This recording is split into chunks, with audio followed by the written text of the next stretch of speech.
밤 10시, 진성그룹 타워의 가장 높은 층. 펜트하우스는 도시의 불빛 바다 위에 떠있는 고독한 섬과 같았다. 창밖에서는 장대비가 서울의 야경을 흐릿하게 만들고 있었지만 실내는 숨막힐 듯한 침묵과 긴장감만이 감돌았다. 한유리는 짙은 네이비색 실크 드레스를 입고 소파 가장자리에 꼬솔티 앉아 있었다. 그녀의 자세는 흠잡을 데 없이 우아했지만 꽉 쥔 두 손의 하얀 마디마디는 그녀의 내면에서 벌어지는 격렬한 폭풍을 드러내고 있었다. 그녀의 시선은 방 한가운데 거대한 흑단 책상 뒤에 앉아있는 남자에게 고정되어 있었다. 강태준, 진성그룹의 총수이자 대한민국 재계를 움직이는 가장 젊고 무자비한 권력자. 그는 마치 어둠 속에서 조각된 듯한 남자였다. 날카로운 턱선, 감정을 읽을 수 없는 깊은 눈, 그리고 그를 둘러싼 차가운 공기는 어떤 접근도 허락하지 않는 철옹성 같았다. 그는 손에 든 위스키 잔을 천천히 돌리며 얼음이 부딪히는 맑은 소리만이 정적을 깨고 있었다. 그는 한유리를 쳐다보지 않았다. 마치 그녀가 그 공간에 존재하지 않는 투명 인간인 것처럼, 혹은 값비싼 가구 중 하나인 것처럼 철저히 무시했다. 이미 30분이 넘는 시간 동안 그는 단 한마디도 하지 않았다. 이것은 그의 방식이었다. 상대를 제풀에 지치게 만들어 스스로 무너지게 하는 것. 하지만 한유리는 무너지지 않았다. 그녀는 이 순간을 위해 모든 것을 걸었다. 지난 3년간의 치욕과 절망. 잿더미 속에서 칼을 갈았던 시간을 이 남자 앞에서의 단 몇 분을 위해 바쳤다. 그녀의 아버지가 억울한 누명을 쓰고 쓰러지고 가족의 모든 것이 성진그룹의 박진우 회장 손에 산산조각 났을 때 그녀는 다짐했다. 어떤 대가를 치르더라도 박진우를 끌어내리겠다고. 그리고 그 복수를 위한 유일한 열쇠는 박진우의 유일한 적수인 강태준뿐이었다. 용건이 뭐지? 드디어 그가 입을 열었다. 그의 목소리는 잘 벼려진 칼날처럼 낮고 차가웠다. 시선은 여전히 창밖을 향한 채였다. 한유리는 천천히 숨을 내쉬며 일어섰다. 그녀의 움직임에는 한치의 망설임도 없었다. 그녀는 책상을 향해 걸어갔다. 또각, 또각. 그녀의 하이힐 소리가 대리석 바닥에 날카롭게 울렸다. 그녀는 책상 바로 앞에 멈춰 서서 처음으로 강태준을 정면에서 내려다보았다. 그의 눈은 칠흑 같은 밤의 호수와 같았다. 그 깊이를 가늠할 수 없었고 어떤 감정도 비치지 않았다. 그 눈을 마주하는 것만으로도 보통 사람이라면 심장이 얼어붙을 정도의 위압감이었다. 거래를 제안하러 왔습니다. 유리의 목소리는 떨리지 않았다. 그녀는 수없이 연습한 대로 가장 차분하고 단호한 어조를 유지했다. 강태준은 희미하게 한쪽 입꼬리를 올렸다. 비웃음이었다. 거래 감이 나와 거래를 하겠다는 건가? 넌 뭘 가졌지? 그는 시선을 위아래로 움직이며 노골적으로 그녀를 훑었다. 마치 경매에 나온 물건의 가치를 매기는 듯한 모욕적인 시선이었다. 네가 가진 건 그 얼굴과 몸뚱이뿐인 것 같은데 그런 걸로 나와 거래를 할 수 있다고 생각했다면 아주 큰 착각을 한 거야. 모욕적인 말에도 유리의 표정은 변하지 않았다. 그녀는 이 모든 것을 예상했다. 맞습니다. 저는 아무것도 가진 게 없습니다. 가족도, 명예도, 돈도 전부 잃었죠. 그래서 제가 드릴 수 있는 건 회장님께서 말씀하신 바로 그것뿐입니다. 그녀는 한 걸음 더 다가섰다. 향수 냄새가 그의 코끝을 스쳤다. 저를 드리겠습니다. 강태준의 눈썹이 미세하게 꿈틀했다. 앞으로 1년 동안 저는 강태준 회장님의 소유물이 되겠습니다. 회장님께서 원하시는 건 무엇이든 언제 어디서든 제 몸과 시간을 마음대로 사용하십시오. 그 대가로 성진그룹의 박진우를 무너뜨리는데 진성그룹의 힘을 빌려주십시오. 순간 펜트하우스 안의 공기가 급격히 차가워졌다. 강태준은 들고 있던 위스키 잔을 내려놓았다. 쨍 하는 날카로운 소리가 울렸다. 그는 천천히 의자에서 일어섰다. 188cm가 넘는 그의 큰 키가 유리를 압도하며 그림자를 드리웠다. 하! 기가 막힌다는 듯한 짧은 웃음소리가 터져 나왔다. 내가 여태까지 들어본 제안 중에 가장 저렴하고 가장 멍청한 제안이군. 그는 책상을 돌아 그녀에게 다가왔다. 바로 코앞에서 멈춰선 그의 눈에는 경멸과 냉소가 가득했다. 박진우를 무너뜨려 달라고 내가 왜 물론 그 늙은 여우는 눈에 가시지만 그를 상대하는 건 내게도 적지 않은 출혈을 강요하는 일이야. 고작 여자 하나 때문에 내가 그런 위험을 감수해야 할 이유가 있나. 세상에 널린 게 너 같은 여자들인데 저는 다릅니다. 유리는 그의 압도적인 기세에 한 발짝도 물러서지 않고 똑바로 그를 올려다보며 말했다. 뭐가 다르지? 저는 회장님께 단순한 여자가 아니라 가장 날카로운 무기가 될 겁니다. 그녀는 작은 클러치백에서 얇은 태블릿 PC를 꺼냈다. 그리고는 망설임 없이 강태준 앞의 책상에 그것을 올려놓고 전원을 켰다. 화면에 복잡한 재무제표와 데이터 분석 그래프들이 나타났다. 이건 성진그룹의 자회사 중 하나인 성진건설의 비공개 재무 데이터입니다. 겉보기엔 매우 건실한 기업이지만 실제로는 분식회계와 부실 채권으로 가득 찬 시한폭탄이죠. 강태준의 시선이 태블릿으로 향했다. 그의 눈빛이 순간적으로 날카로워졌다. 진성그룹의 정보팀도 아직 파악하지 못한 수준의 깊이 있는 분석이었다. 유리의 목소리는 더욱 힘을 얻었다. 박진우는 이 성진건설을 통해 막대한 비자금을 조성하고 정관계 로비 자금으로 사용하고 있습니다. 제가 표시해둔 이 부분을 보시죠. 페이퍼 컴퍼니 B077을. 이 유령 회사를 통해 자금이 세탁되고 있습니다. 그리고 이 자금 흐름의 끝에는 현재 국토교통부 장관 후보로 거론되는 최민석 의원이 있습니다. 그녀는 화면을 넘기며 박진우의 부패 사슬을 하나씩 해부하기 시작했다. 단순한 추측이 아니었다. 정확한 데이터와 논리적인 근거, 그리고 치밀한 분석이 뒷받침된 완벽한 공격 시나리오였다. 그녀는 성진그룹의 약한 고리를 정확히 짚어냈고 가장 적은 힘으로 가장 큰 타격을 줄 수 있는 방법을 제시했다. 이 정보만 있다면 진성그룹은 성진건설에 대한 적대적 M&A를 시도하는 동시에 언론에 비리 의혹을 터뜨려 박진우와 최민석 의원의 커넥션을 끊어버릴 수 있습니다. 박진우의 자금줄과 정치적 뒷배를 동시에 무너뜨리는 거죠. 이건 시작에 불과합니다. 저는 지난 3년간 박진우의 모든 것을 파고들었습니다. 그의 약점, 그의 비밀, 그의 인맥까지. 저는 박진우를 파괴할 수 있는 살아있는 데이터베이스입니다. 어느새 강태준은 그녀의 말을 경청하고 있었다. 그의 눈에서 경멸은 사라지고 대신 차가운 지성과 흥미가 자리 잡았다. 그는 다시 한번 한유리를 뜯어보았다. 아까와는 완전히 다른 시선이었다. 아름다운 얼굴 아래 숨겨진 도끼. 절망 속에서도 빛나는 지성. 그리고 복수를 위해 스스로를 제물로 바치는 대담함까지. 그녀는 확실히 다른 여자들과는 달랐다. 그녀는 장난감이 아니었다. 잘 벼려진.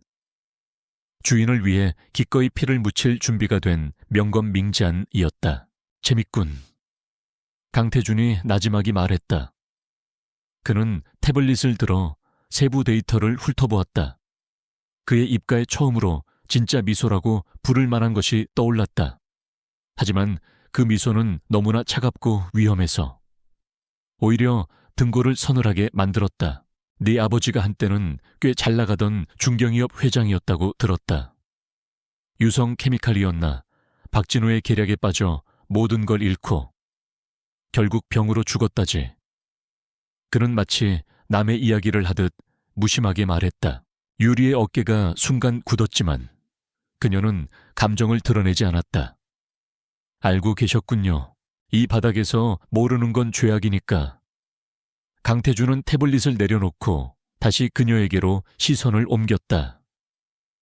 그래서 복수를 위해서라면 내 영혼까지도 팔아넘길 각오가 되어 있다. 이 말인가 제게 남은 영혼 같은 건 없습니다. 오직 복수라는 목표뿐입니다. 여하, 짧은 한마디였다. 하지만 그 한마디에 모든 것이 담겨 있었다. 유리는 잠시 숨을 멈췄다. 심장이 미친 듯이 뛰기 시작했다. 강태준은 그녀에게 한 걸음 더 다가섰다. 그의 손가락이 그녀의 턱을 들어 올렸다. 강제적이지만 기묘하게 부드러운 손길이었다. 그는 그녀의 눈을 깊숙이 들여다보았다. 계약하지. 1년 넌 내 것이고 난 네 복수를 돕는다. 그의 엄지손가락이 그녀의 입술을 천천히 쓸었다. 소름 끼치는 감각이었다. 하지만 명심해. 한유리, 오늘부터 1년 동안 네 몸과 마음, 생각과 의지, 그 모든 것은 내 허락 없이는 내 것이 아니야. 넌 오직 나를 위한 도구이자 소유물일 뿐이다. 그는 고개를 숙여 그녀의 귓게 속삭였다. 그의 뜨거운 숨결이 그녀의 귓불에 닿았다. 그리고 계약의 첫 번째 조건, 오늘 밤 네가 쓸모있는 도구인지 내가 직접 확인해야겠다. 유리는 눈을 감았다. 굴욕감과 안도감이 동시에 밀려왔다. 그녀는 지옥으로 가는 계약서에 서명했다. 하지만 그 지옥의 끝에 박진우의 파멸이 있다면 기꺼이 불길 속으로 걸어 들어갈 수 있었다. 그녀가 다시 눈을 떴을 때 그녀의 눈빛에는 더 이상 인간적인 감정이 남아있지 않았다. 오직 차갑고 단단한 결의만이 존재할 뿐이었다. 회장님의 뜻대로 그날 밤 도시의 불빛이 꺼져가는 펜트하우스에서 두 사람의 위험한 거래가 시작되었다. 그것은 복수를 위한 계약이었고 서로의 욕망을 탐하는 지독한 관계의 서막이었다. 한유리는 자신이 그저 하룻밤의 유의 상대로 여겨지다 곧 실증의 대상이 될 것이라 생각했다.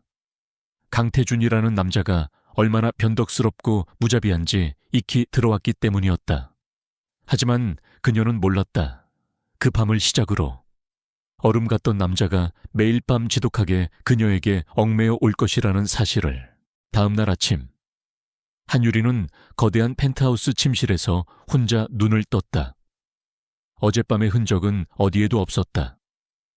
강태준은 연기처럼 사라지고 없었고 그녀가 누워있던 자리 옆의 시트는 칼로 자른 듯 반듯했다. 방 안의 공기는 어제와 마찬가지로 차갑고 비인간적이었다. 마치 격렬했던 밤의 기억을 비웃기라도 하는 듯이 그녀의 시선이 침대 옆 협탁으로 향했다. 그 위에는 단정하게 개어진 옷 한 벌과 메모지 한 장이 놓여 있었다. 짙은 회색의 맞춤 스커트 정장, 블라우스, 그리고 스타킹까지 완벽한 비서의 복장이었다. 메모지에는 기계로 찍어낸 듯한 건조한 필체로 단 한 줄만 적혀 있었다. 발치 비서실로 출근, 그것이 전부였다. 다정한 말도, 간단한 안부도 없었다. 오직 명령만이 존재할 뿐. 한유리는 희미하게 입꼬리를 올렸다. 쓴 웃음이었다. 그녀가 기대했던 바였다. 그는 고용주였고 그녀는 그의 소유물이었다. 그 이상도 이하도 아니었다.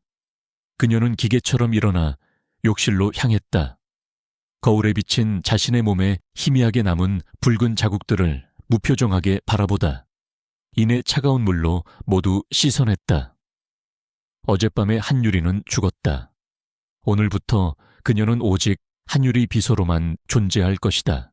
정확히 오전 7시 55분. 진성그룹 본사 70층. 총수 비서실의 문이 열렸다. 모든 직원들의 시선이 일제히 문 쪽으로 쏠렸다. 그곳에는 한유리가 서 있었다.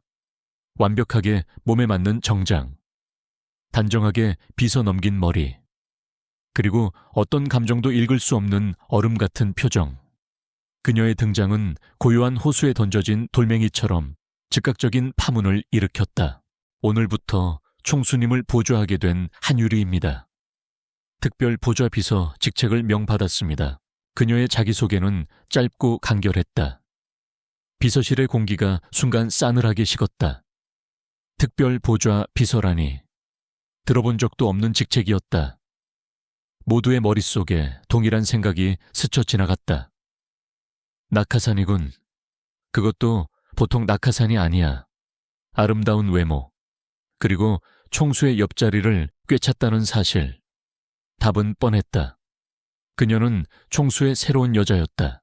비서실을 총괄하는 김민준 실장이 딱딱한 표정으로 그녀에게 다가왔다. 그는 진성그룹에서 15년간 근속한 베테랑이자 강태준의 충신이었다. 그의 눈에는 노골적인 불신과 경계심이 서려 있었다. 김민준 실장입니다. 한 비서의 자리는 적입니다. 업무에 필요한 사항은 인수인계 파일을 참고하도록. 그가 손가락으로 가리킨 곳은 비서실 가장 안쪽, 총수 집무실 문 바로 옆에 있는 작은 책상이었다. 가장 가까운 자리이자 가장 감시하기 좋은 자리. 김 실장은 그녀에게 두꺼운 파일 하나를 건네주고는 더 이상 말을 섞지 않고 자신의 자리로 돌아갔다. 다른 비서들 역시 그녀에게 눈길 한번 주지 않고 각자의 업무에 몰두했지만 그들의 키보드 소리는 평소보다 훨씬 날카롭게 들렸다. 보이지 않는 벽, 그리고 적대감. 한유리는 그 모든 것을 피부로 느끼면서도 표정 하나 바꾸지 않고 자신의 자리에 앉았다.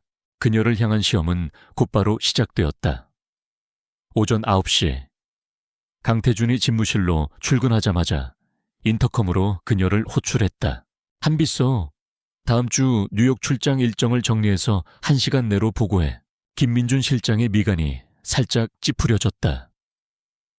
그 출장 일정은 이미 자신이 몇 주에 걸쳐 정리하고 있던 것이었다. 게다가 단순히 일정을 정리하는 수준이 아니었다.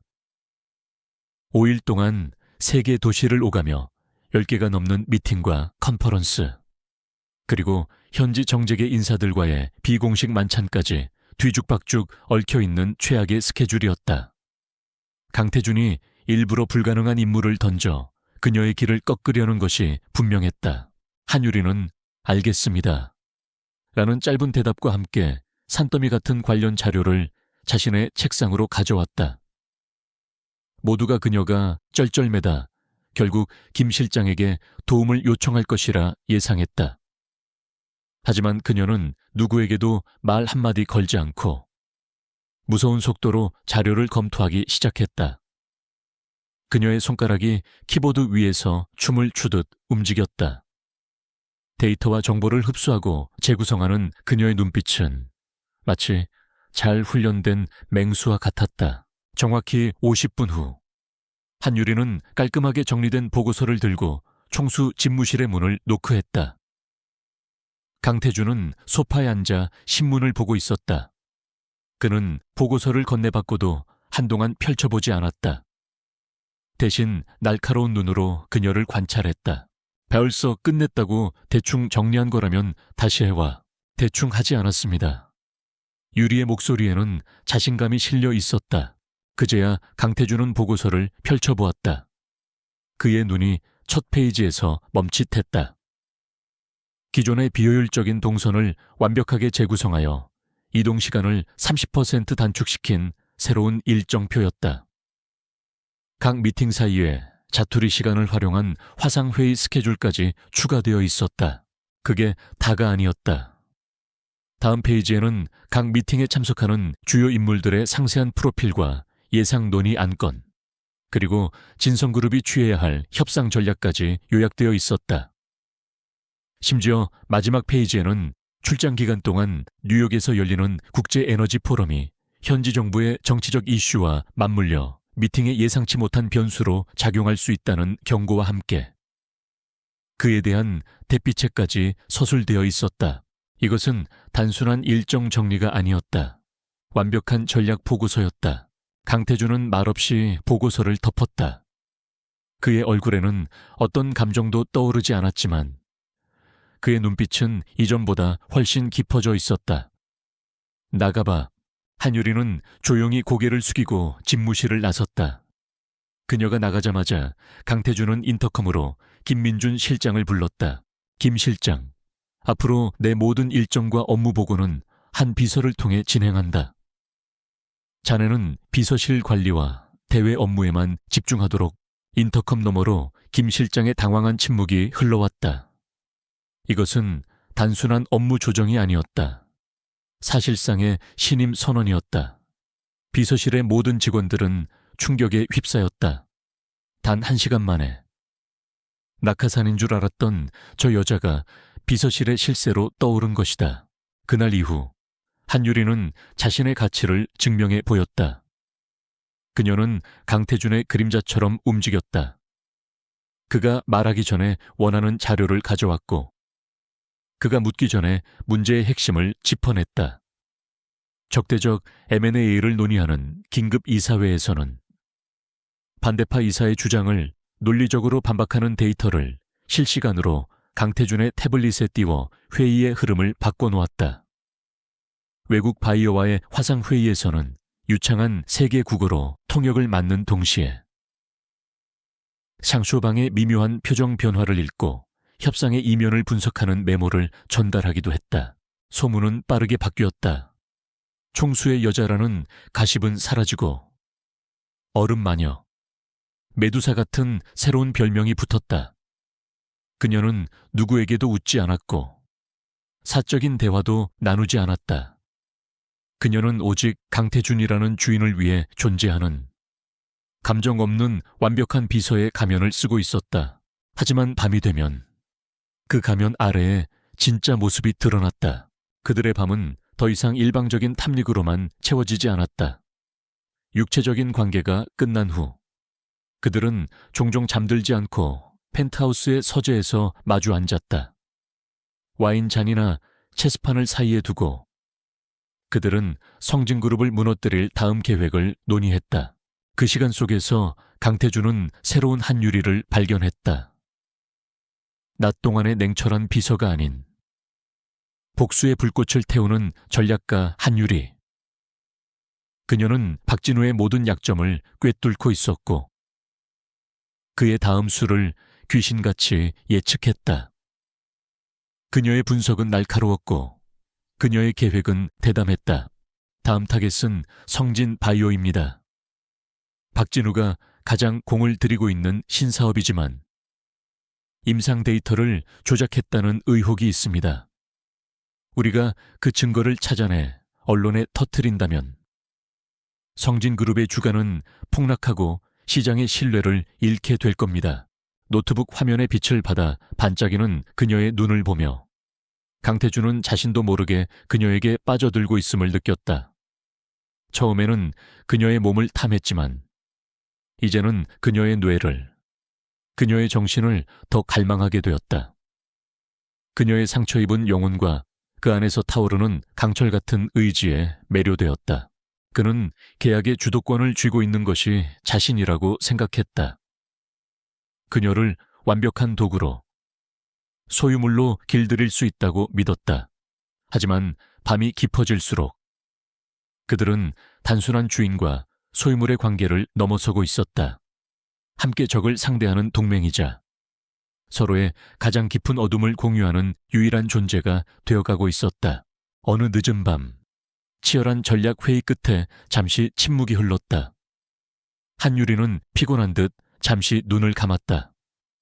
길고 하얀 목선이 무방비하게 드러났다. 그 순간 강태준은 자기도 모르게 손을 뻗어 그녀의 뺨에 흘러내린 머리카락을 부드럽게 넘겨주었다. 그의 갑작스러운 손길에 유리의 몸이 움찔 떨렸다. 그녀는 놀란 눈으로 그를 쳐다보았다. 그의 눈빛 속에는 욕망도 소유욕도 아닌 아주 낯선 감정이 담겨 있었다. 그것이 무엇인지 그녀는 알 수 없었다. 강태준 역시 자신의 행동에 놀란 듯 급히 손을 거두었다. 두 사람 사이에 어색하고 미묘한 긴장감이 흘렀다. 그들의 계약은 분명했다. 몸을 주고 복수를 얻는다. 하지만 그 차가운 계약서의 조항들 너머로 누구도 예상치 못했던 위험한 감정이 싹트기 시작하고 있었다. 강태준은 깨달았다. 그는 더 이상 그녀를 그저 하룻밤의 상대로, 실증나면 버릴 장난감으로 생각하고 있지 않았다. 매일 밤 그는 이 영리하고 강인한 여자에게 지독하게 얽매여 들어가고 있었다. 진성그룹 타워 펜트하우스의 서재는 이제 그들만의 비밀스러운 전쟁 상황실이 되어 있었다. 거대한 통유리창 너머로 서울의 야경이 보석처럼 펼쳐져 있었지만 강태준과 한유리의 시선은 오직 벽면을 가득 채운 대형 스크린에 고정되어 있었다. 스크린에는 성진그룹의 복잡한 지배구조와 자금 흐름이 거미줄처럼 얽혀 있었다. 성진바이오의 신약 아르테미시에는 박진우의 수권 사업입니다. 이걸 성공시켜 그룹의 미래 성장 동력으로 삼고 주가를 부양해 편법 승계를 마무리할 계획이죠. 한유리가 레이저 포인터로 스크린의 한 지점을 가리키며 설명했다. 그녀의 목소리는 낮고 차분했지만 그 안에는 사냥감을 노리는 포식자의 날카로움이 깃들어 있었다. 하지만 저는 이 신약의 핵심 특허에 결정적인 결함이 있다는 것을 발견했습니다. 5년 전 스위스의 노바티스 제약기 유사한 성분으로 먼저 특허를 출원했다가 임상 단계에서 부작용 문제로 프로젝트를 중단한 기록이 있습니다. 성진은 이 데이터를 교묘하게 비틀어 자신들의 특허를 등록했지만 법적으로 파고들면 충분히 무효 소송을 제기할 수 있는 수준입니다. 강태준은 턱을 괜 채 흥미로운 눈으로 그녀를 바라보았다. 그녀가 제시한 방법은 정면 공격이 아니었다. 적의 창과 방패를 빌려 적을 치는 지극히 지능적이고 우회적인 방식이었다. 진성의 손에 피를 묻히지 않고 성진에게 치명상을 입힐 수 있는 최고의 수였다. 노바티스가 소송을 걸 이유가 있나? 이미 포기한 프로젝트인데 이유는 우리가 만들어주면 됩니다. 유리의 입가에 처음으로 미소 비슷한 것이 떠올랐다. 차갑고 아름다운 미소였다. 노바티스 측의 익명으로 성진의 특허 침해 사실과 조작된 임상 데이터를 제보하는 겁니다. 동시에 제3의 투자회사를 통해 노바티스의 소송 비용 일체를 지원하겠다고 제안하는 거죠. 그들에게는 손해볼 것 없는 장사입니다. 이기면 막대한 배상금을 얻고 저도 아무런 손실이 없으니까요. 강태준은 잠시 말이 없었다. 그는 자리에서 일어나 창가로 걸어갔다. 도시의 불빛이 그의 실루엣을 검게 물들였다. 그는 한유리가 아닌 그녀가 만들어낸 완벽한 공격 시나리오에 감탄하고 있었다. 그녀는 복수심에 눈이 먼 아마추어가 아니었다. 냉철한 판단력과 대담한 실행력을 갖춘 프로였다. 좋아, 그가 돌아보며 말했다. 바로 실행하지. 그의 명령은 신속하고 정확하게 하달되었다. 즉시 진성그룹의 법무팀과 해외 전략팀이 비밀리에 움직이기 시작했다. 강태준은 김민준 실장에게 직접 지시했다. 한 비서가 정리한 자료를 기반으로 스위스에 있는 우리 쪽 로펌을 통해 노바티스 제약과 접촉해 특허 무효 소송을 제기하도록 유도하고 비용은 우리가 뒤에서 지원한다. 절대 진성의 이름이 드러나서는 안 돼. 작전은 소리 없이 진행되었다. 그리고 일주일 후 첫 번째 포성이 울렸다. 속보. 성진바이오. 스위스 거대 제약사로부터 특허 침해 소송 피소. 주가 급락. 뉴스는 재계에 큰 충격을 던졌다. 박진우가 야심차게 추진하던 신약 개발 프로젝트에 급제동이 걸린 것이다. 성진그룹의 주가는 이틀 연속 하한가를 기록했고 수천억 원의 시가총액이 증발했다. 박진우 회장은 긴급 임원회의를 소집해 책상을 뒤엎으며 고함을 질렀다. 어디서 정보가 샌 거야. 이 소송의 배후를 당장 찾아내. 하지만 그들은 아무것도 찾아낼 수 없었다. 진성그룹은 그저 시장의 혼란을 흥미롭게 지켜보는 관찰자처럼 보일 뿐이었다.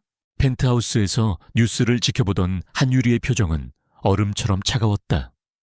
이것은 시작에 불과했다. 아버지의 고통, 어머니의 눈물에 비하면 이 정도는 아무것도 아니었다. 그로부터 며칠 후, 대한민국 경영인 대상 시상식이 열리는 최고급 호텔의 연회장, 화려한 샹들리에 아래 대한민국의 네로라 하는 재계 거물들이 모두 모여 가식적인 미소와 악수를 나누고 있었다. 강태준은 짙은 블랙 턱시도를 입고 연회장의 중심에 서 있었다. 그의 존재만으로도 주변 공기가 무거워지는 듯한 압도적인 카리스마. 그리고 그의 팔짱을 낀 채 한치의 흐트러짐 없이 서 있는 한유리. 그녀는 어깨선이 드러나는 짙은 와인색의 드레스를 입고 있었다. 우아하게 올린 머리와 심플한 다이아몬드 목걸이는 그녀의 아름다움을 더욱 돋보이게 했다. 두 사람이 함께 등장하자 연회장에는 미묘한 술렁임이 일었다. 총수의 새로운 여자라는 소문을 넘어 이제 그녀는 강태준의 공식적인 파트너처럼 보였다. 사람들은 그녀의 정체를 궁금해하며 수군거렸다. 바로 그때였다. 인자한 할아버지 같은 미소를 지은 노인이 그들에게 다가왔다. 하지만 그의 눈빛만은 교활한 뱀처럼 번뜩이고 있었다. 성진그룹의 박진우 회장이었다. 그의 옆에는 경박해 보이는 아들 박민혁이 따라붙고 있었다. 해요호, 강총수. 요즘 사업은 잘 되시는가? 얼굴이 아주 좋아 보여. 박진우가 가증스러운 미소로 악수를 청했다. 강태준은 무표정하게 그의 손을 잡았다. 박 회장님이야말로 걱정이 많으시겠습니다. 바이오 사업 때문에 골치가 아프시다고 들었습니다. 박진우의 미간이 순간 꿈틀했지만 그는 이내 표정을 감췄다. 그의 시선이 강태준의 옆에 서 있는 한유리에게로 향했다. 그는 잠시 고개를 갸웃하더니 이내 무언가 생각났다는 듯 경멸적인 웃음을 터뜨렸다. 내가 어디서 많이 본 얼굴이다 했더니 유성케미칼의 그 불쌍한 딸 아니던가 쯧쯧. 아비가 그렇게 가고 나니 결국 이런 곳까지 흘러 들어왔구나. 그의 말은 연회장 전체에 울릴 만큼 컸다. 주변의 시선이 모두 그들에게 집중되었다. 모욕감에 유리의 온몸이 차갑게 굳었다. 피가 역류하는 것 같았다. 눈앞에서 아버지를 모욕하는 저자의 목을 비틀어버리고 싶었다. 하지만 그녀는 움직일 수 없었다. 지금은 때가 아니었다. 그녀는 손톱이 손바닥을 파고드는 고통을 느끼며 간신히 무표정을 유지했다. 박진우의 모욕은 계속되었다. 강 총수도 취향이 참 독특해. 남이 버린 걸 줍는 취미가 있는 줄은 몰랐네. 하긴 예쁘장하긴 하니 며칠 데리고 놀기엔 나쁘지 않겠지. 그 순간이었다. 강태준이 유리의 허리를 강하게 끌어당겨 품에 안았다. 그의 행동은 지극히 소유욕이 넘쳤다. 그는 박진우를 향해 오만하고 나른한 미소를 지어 보였다. 박 회장님이야말로 안목이 없으시군요. 남들이 알아보지 못하는 보석을 발견하는 것이 제 특기라서 말입니다. 그의 목소리는 낮고 부드러웠지만 그 안에는 서늘한 경고가 담겨 있었다. 회장님께서 하찮게 여겨 걷어차버린 돌멩이가 훗날 회장님의 머리를 깨부수는 무기가 될 수도 있다는 건 모르시나 봅니다. 앞으로 지켜보시면 알게 되겠죠. 제가 주운 것이 얼마나 큰 가치를 지니게 될지. 박진우의 얼굴이 분노로 붉게 달아올랐다. 감히 애송이 같은 강태준이 자신에게 가르치려 드는 것을 참을 수 없었다. 두 사람 사이에서 차가운 불꽃이 튀었다. 바로 그때 유리는 자신의 손 위로 따뜻하고 단단한 감촉을 느꼈다. 사람들 눈에 띄지 않게 강태준이 그녀의 손을 찾아 강하게 쥐어준 것이다. 그것은 단순한 접촉이 아니었다. 내가 있다. 함께다. 그러니 견뎌라. 그렇게 말하는 무언의 신호였다. 그 단단한 힘에 유리는 터져 나오려는 분노를 간신히 억누를 수 있었다. 그녀는 다시 얼음 같은 가면을 쓸 수 있었다. 분위기가 험악해지자 박진우는 두고 보지 라는 말을 남기고 아들을 데리고 자리를 떴다. 그들이 사라지자 강태준과 유리를 둘러싼 공기가 조금은 누그러졌다. 호텔을 빠져나와 채 오를 때까지 두 사람은 아무 말도 없었다. 차가 부드럽게 출발하고 나서야 유리는 자신이 숨을 참고 있었다는 것을 깨달았다. 그녀는 창밖을 바라보았다. 애써 괜찮은 척했지만 미세하게 떨리는 어깨를 감출 수는 없었다. 그때 강태준의 나지막한 목소리가 차 안의 침묵을 깼다. 오늘의 치욕은 네 복수를 완성하는 날 몇 배로 갚아주게 될 거다. 그것은 위로의 말이 아니었다. 잔인할 정도로 현실적인 약속이었다. 하지만 그 어떤 달콤한 위로보다도 그 차가운 약속이 유리의 마음을 더 강하게 붙잡았다. 그녀는 고개를 돌려 처음으로 강태준을 제대로 바라보았다.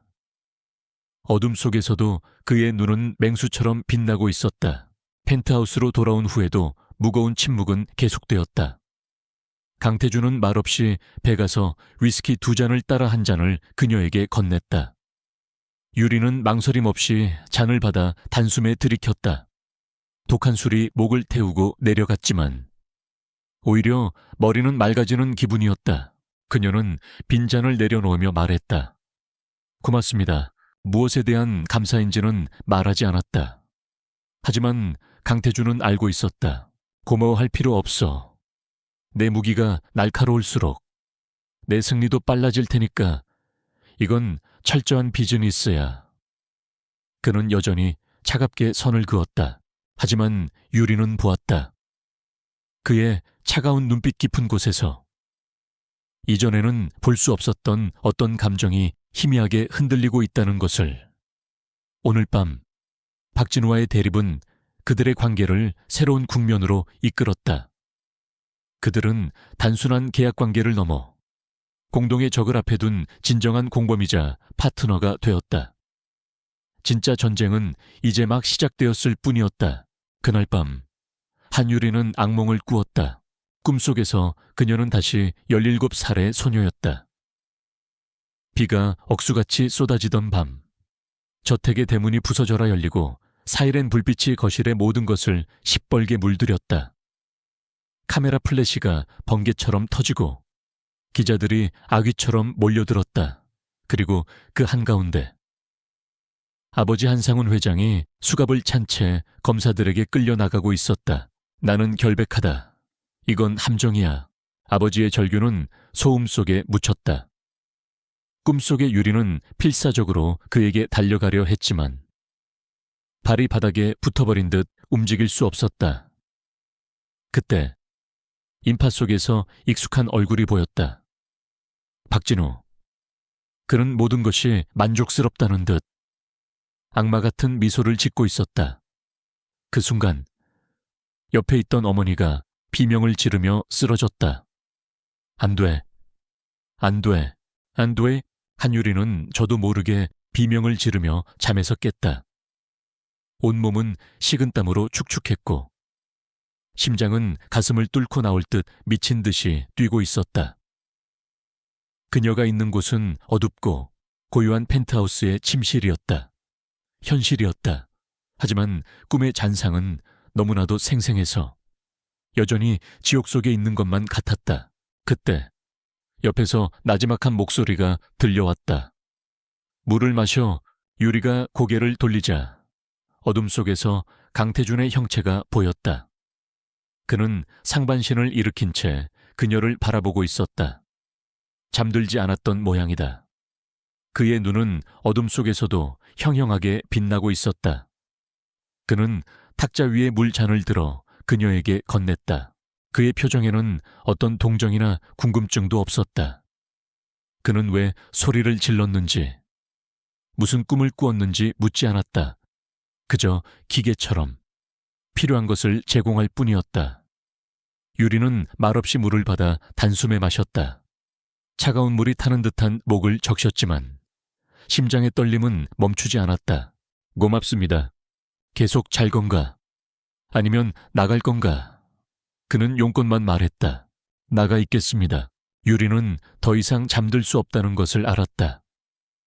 그녀는 침대에서 빠져나와 가운을 걸치고 거실로 향했다. 강태주는 아무 말 없이 다시 자리에 누웠다. 그는 그녀의 고통에 무관심한 듯 보였다. 하지만 유리가 방을 나간 후 그는 어둠 속에서 천천히 눈을 떴다. 그의 시선은 그녀가 사라진 문 쪽을 향해 있었다. 거실 통유리창 앞에 선 유리는 서울의 야경을 무심하게 내려다보았다. 3년 전 그날 이후 그녀의 시간은 멈춰버렸다. 아버지 한상훈 회장은 정직하고 성실한 경영인이었다. 그는 작은 화학 공장을 시작해 유성케미칼이라는 건실한 중견기업으로 키워냈다. 하지만 그의 성공은 업계의 포식자, 성진그룹 박진우의 심기를 건드렸다. 박진우는 유성케미칼의 신소재 기술을 탐냈고 몇 번의 인수 제안이 거절당하자 곧바로 더러운 계략을 꾸미기 시작했다. 어느 날 갑자기 유성케미칼의 공장에서 유해 폐기물을 불법 매립했다는 뉴스가 터져 나왔다. 곧이어 회계장부 조작과 비자금 조성 혐의까지 연달아 보도되었다. 모든 것은 박진우가 심어놓은 내부 고발자와 부패한 언론, 그리고 돈에 매수된 검찰이 합작한 한편의 연극이었다. 아버지는 저항했지만 거대한 권력의 그물 앞에서 개인은 무력했다. 아버지가 구속된 후 모든 것은 순식간에 무너졌다. 주가는 폭락했고 은행은 자금줄을 막았다. 친구라 믿었던 사람들은 등을 돌렸다. 결국 유성케미칼은 헐값에 성진그룹의 손에 넘어갔다.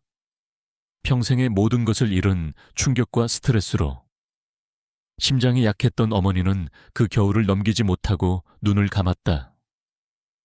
장례식장에는 유리와 몇몇 친척들뿐. 아무도 찾아오지 않았다. 그때 유리는 결심했다. 눈물은 사치라고, 슬픔은 나약함이라고. 그녀의 인생에 남은 유일한 목표는 박진우를 파멸시켜 아버지의 무덤 앞에서 무릎 꿇게 만드는 것뿐이라고. 그녀는 복수라는 칼날 위에서 지난 3년을 버텨왔다. 다음 날 여느 때처럼 비서의 가면을 쓰고 일하던 유리에게 의문의 문자 메시지 한 통이 도착했다. 발신인 번호는 저장되어 있지 않았다. 아가씨, 저 이 기사입니다. 드릴 말씀이 있습니다. 오늘 오후 3시 남산공원 3번째 벤치에서 기다리겠습니다. 이 기사. 유리의 눈이 커졌다. 이충훈 기사는 20년 넘게 한 회장, 대개 운전기사 겸 집사로 일했던. 그녀에게는 할아버지 같은 분이었다. 집안이 망한 후 연락이 끊겼는데 3년 만에 갑자기 연락을 해온 것이다. 유리는 잠시 망설였다. 혹시 박진우가 파놓은 함정일지도 모른다는 생각이 들었다. 하지만 이 기사님이라면 그럴 리가 없었다. 그녀는 강태준에게 급한 개인 용무가 생겼다고 보고하고 조퇴했다. 약속 장소인 남산공원은 평일 오후라 한적했다. 유리는 주위를 경계하며 약속된 벤치로 다가갔다. 그곳에는 3년의 세월을 정통으로 맞은 듯 훌쩍 늙어버린 이 기사가 초조하게 그녀를 기다리고 있었다. 아가씨. 그는 유리를 보자마자 자리에서 벌떡 일어났다. 그의 눈에는 반가움과 안타까움이 뒤섞여 있었다. 오랜만이에요. 이 기사님, 이런 누추한 곳에서 뵙게 되어 송구합니다. 그는 허리를 숙였다. 아가씨께서 진성그룹에 계시다는 소식을 듣고 고민 끝에 연락을 드렸습니다. 그는 주위를 한번 살피더니 품 안에서 작은 손수건 뭉치를 꺼내 그녀에게 건넸다. 손수건을 풀자 그 안에는 낡은 USB 메모리 하나가 들어있었다. 이것은 회장님께서 돌아가시기 직전에 제게 맡기신 것입니다. 그의 목소리가 떨렸다. 박진우 회장의 비리를 입증할 자료라고 하셨습니다.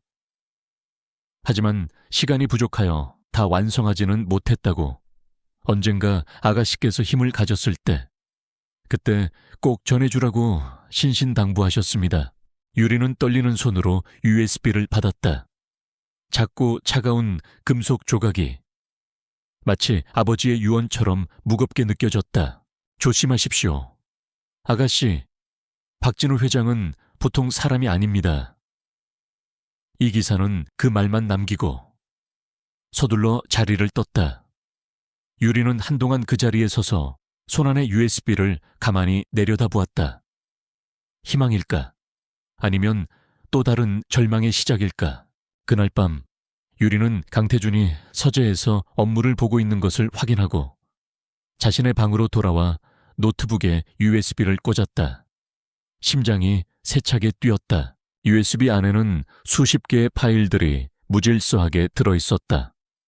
암호가 걸린 장부 파일, 음질이 좋지 않은 통화 녹음 파일, 어두운 곳에서 몰래 찍은 듯한 사진 몇 장. 아버지가 마지막까지 외롭게 싸웠던 흔적들이었다. 유리는 몇 시간에 걸쳐 파일들을 하나씩 열어보았다. 대부분은 조각난 정보들이라 그것만으로는 박진우의 범죄를 입증하기 어려워 보였다. 실망감이 밀려왔다. 그러다 마지막 폴더에서 내 딸에게라고 이름 붙여진 동영상 파일을 발견했다. 유리는 마우스를 클릭하는 것을 망설였다. 떨리는 손으로 파일을 열자 화면에 3년 전 아버지의 모습이 나타났다.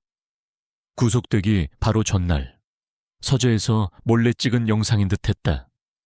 화면 속의 아버지는 며칠 사이에 10년은 늙어버린 모습이었다. 피곤하고 절망적인 기색이 역력했다. 그가 입을 열었다. 유리야, 내 딸. 이 영상을 네가 언젠가는 보게 되겠지. 아버지의 목소리는 쉬어 있었지만 그 안에는 딸을 향한 깊은 사랑이 담겨 있었다. 미안하다. 아빠가 다 미안하다. 너와 네 엄마를 지켜주지 못해서 이 못난 아빠를 용서해라. 그의 눈에 눈물이 고였다. 아빠는 괜찮다. 어떻게든 버텨볼게. 하지만 유리야, 너는 이 모든 걸 잊고 행복하게 살아야 한다. 제발 복수 같은 건 꿈에도 생각하지 마라. 그놈들은 괴물이야. 네가 상대할 수 있는 자들이 아니야. 제발 아빠의 마지막 부탁이다. 영상이 끊겼다. 순간 유리의 세상이 무너져 내렸다. 지난 3년간 그녀를 지탱해온 유일한 기둥. 복수라는 이름의 기둥이 아버지의 유언 한마디에 뿌리째 뽑혀나가는 듯했다. 그녀가 강해져서 복수하기를 바랐던 게 아니었다. 그저 모든 것을 잊고 행복하게 살기를 바라셨던 것이다. 아치티에바, 그녀의 입에서 흐느낌이 터져 나왔다. 애써 눌러왔던 모든 감정들이 한꺼번에 폭발했다. 비서 한유리의 차가운 가면이 산산조각 나고 그 자리에는 상처 입고 길을 잃은 20살의 한유리만이 남아있었다. 그녀는 책상에 엎드려 어린아이처럼 목 놓아 울었다. 아버지에 대한 그리움, 어머니를 잃은 슬픔, 그리고 자신의 삶에 대한 깊은 회한이 뒤섞여 격렬한 울음이 되었다. 그녀는 몰랐다. 물을 마시기 위해 서재에서 나온 강태준이 복도 어둠 속에 서서 그 모든 광경을 지켜보고 있었다는 것을. 그는 노트북 화면에 떠있는 한상훈 회장의 얼굴을 보았고 그의 마지막 유언을 들었다. 그리고 강철 같던 여자가 속수무책으로 무너져 내리는 모습을 보았다. 그의 첫 번째 본능은 발길을 돌리는 것이었다. 타인의 나약함에 관여하는 것은 그의 방식이 아니었다. 하지만 어째서인지 그의 발은 그 자리에 얼어붙은 듯 움직이지 않았다. 그녀의 처절한 울음소리가 마치 날카로운 유리 조각처럼 그의 심장을 파고드는 것 같았다. 그는 처음으로 그녀를 쓸모있는 무기나 흥미로운 계약 상대가 아닌 깊은 상처를 지닌 한 인간으로 보았다. 차가운 얼음 가면 아래 숨겨져 있던 그녀의 진짜 얼굴, 그 연약하고 상처받기 쉬운 모습이 이상하게도 그의 마음을 뒤흔들었다. 익숙하지 않은 감정이었다, 동정. 그리고 보호하고 싶다는 낯선 충동. 강태주는 자기도 모르게 그녀를 향해 한 걸음 다가섰다. 하지만 이내 멈추었다. 지금 자신이 무슨 생각을 하는 거지? 그는 혼란스러웠다. 어둠 속에서 그는 그저 소리 죽여 우는 그녀의 작은 등을 바라볼 뿐이었다. 그의 얼음 같던 세계에 아주 작은 균열이 생기기 시작한 밤이었다. 지난밤에 폭풍이 지나간 후 펜트하우스에는 어색한 침묵이 감돌았다. 아침 식사 자리에서 강태주는 아무 말 없이 신문만 읽었고 한유리는 평소처럼 완벽한 비서의 가면을 쓴 채 커피 잔을 들고 있었다. 하지만 가면은 전보다 훨씬 얇고 위태로워 보였다.